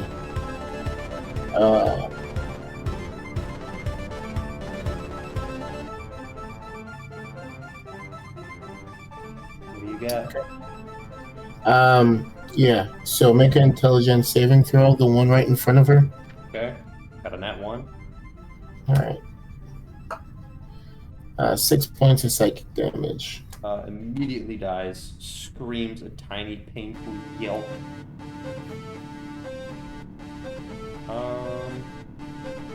Okay. Attack. 20 to hit. This time that's definitely gonna hit. No. Well, yes. Don't worry. Yeah. 1 slashing damage. Yeah. Slipped across your neck. You begin to bleed. It's like a tiny little needle. Another glass jar breaks. A third sprite. Your turn. 12 to hit. Does not hit. What are you trying to hit with? Chill touch. Does not hit. It sidesteps you. The other sprite pulls out a bow. That is an 8 to hit, which does nothing. The remaining sprite goes for another sword attack, and that is a 10 to hit. Also, I believe, does nothing. Yeah, that's it. Yeah. Level 1 sucks. Make another intelligence saving throw. Nat 20. Yep. Okay. Yeah. Alright, Okay. my turn. Yeah. Both the sprites turn invisible. Cool. Mm-hmm. Mm-hmm. Mm-hmm. This is a really strong drink. What would you like to do?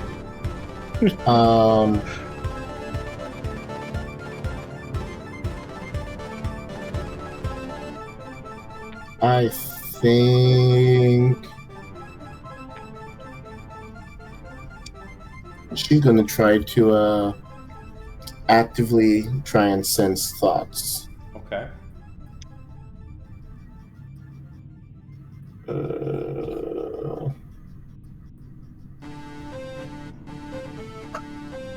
Oh, nice. What'd you get? I don't know how that works. Technically, this means she didn't. Huh. Yeah. Mm-hmm. Well, Alright. that's a little bit. Isn't that a nat 20? Yeah. Well, you're using the wrong system. If you're actively trying to detect thoughts, then you're doing the opposite of what you're rolling for. But I guess that's you true. could just flavor it as I'm trying, and it's a nat 20, so that would be ridiculous to fail because you're roll. Yeah, that's dumb. You detect psychic energy from 2 sprites, which appear to be in a bloodlust frenzy. Sole focus on murdering you. You can't see them, but their psychic energy is very strong and very. Can I sense where it is or no? Yes, that's why I put them on the map. Okay, cool. They fled to the corners of the room. Was that your turn, though? Yeah, I'd say that would be like my action. Alright. Both sprites take shots at you. One gets a. Well, I think they're both above 16 to hit. So those both hit, right? Yeah. I need you to make 2 Constitution saving throws. It's all over now. A 9 Okay. and a 19. Okay. You are poisoned for 1 minute. What that means is you have disadvantage on attack rolls and ability checks. You take 2 piercing damage as well. Siobhan is down. Siobhan is down. I'm joking. I'm joking. I'm Oh, joking. okay, I I'm was joking. gonna say. No way. Yeah.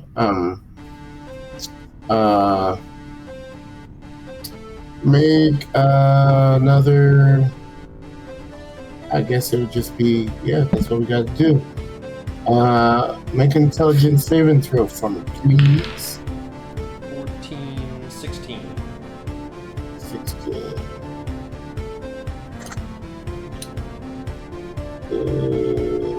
Yep.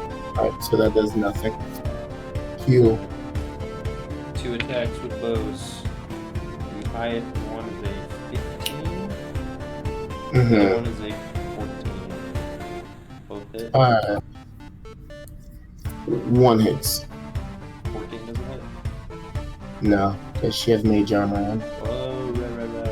Okay. Another con save. Going And down. 1 damage. 16. You're fine. Just take 1 piercing damage. It's 1 point of damage. 1 sucks. Alright, you're up. Yeah, make a con save. 9. Alright, take 3 points of cold damage. Which one? The one to the right. Instantly freezes and shatters. Alright. The last remaining sprite, filled with a bloodlust frenzy, unveils its invisibility and charges you with a sword. 7 to hit, it misses.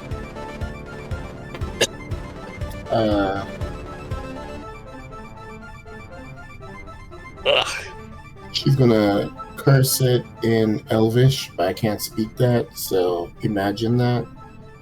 Okay. And she's gonna cast a Vicious Mockery. Okay. Make a Wisdom save. 16.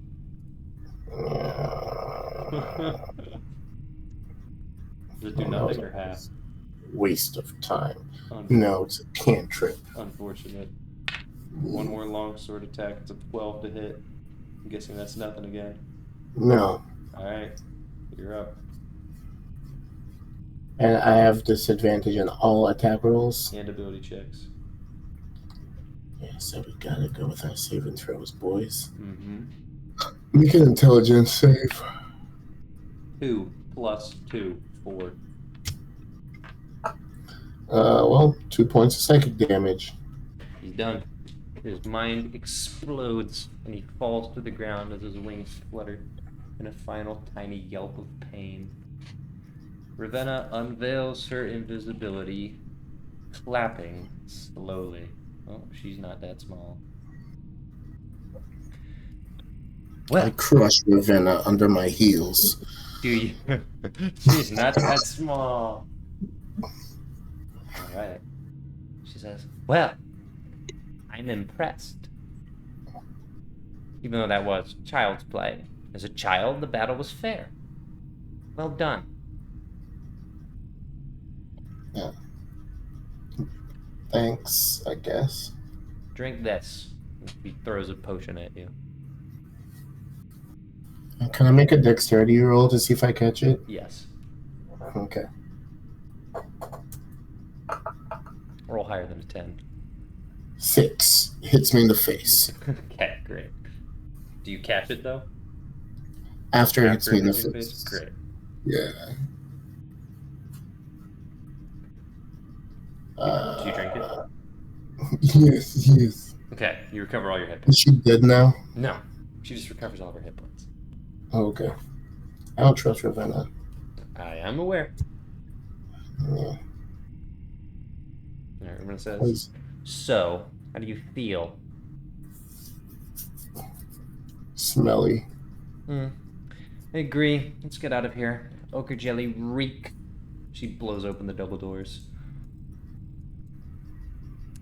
As you pass by, in this basement, you notice the old lady shopkeeper you saw earlier. And she says, have a good day, darlings. Alright. You walk out to the carriage, and apparently you're in what appears to be an outer section of the city. An old, rundown building, but before you can get too much of a look, you're shoved into the carriage, curtains closed, and Ravenna says, okay, see, that was easy. Now that's like 2 days of training done in like a day. So tell me, you feel more in tune with your magic? You level up, you're level 2. Yeah, I think I do. Good. And she gives a thumbs up to the camera. Clarence is book smart, but he's not smart. He'd have you reading about spells all day like he had me. I don't think he ever had any respect for sorcerers. But I understand sorcerers, and I understand hands-on learning. So when you're with me, you're going to be doing hands-on learning. And now you have an idea of what to expect. But don't think you know everything. I'll make sure I'll keep throwing in a surprise every now and again, just so you don't get too comfortable.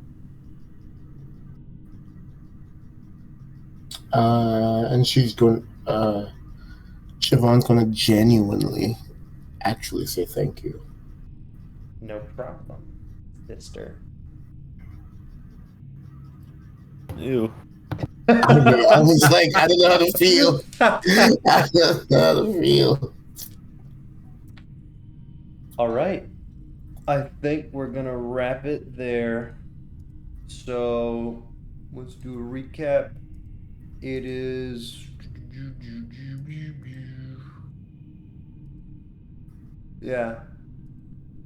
It's Wednesday afternoon for Siobhan and for Light and Detroit. And it's Thursday morning for Dweeby. 'cause they're just setting out with the gold. So next week we'll probably catch up with Detroit and Light and continue with Siobhan. And then we'll catch up to Dweeby and see what the next leg of his adventure is going to look like, because I am sure it is going to be interesting. So, I'm gonna kill everybody down there. good luck. But for now, we are done. Recording ended.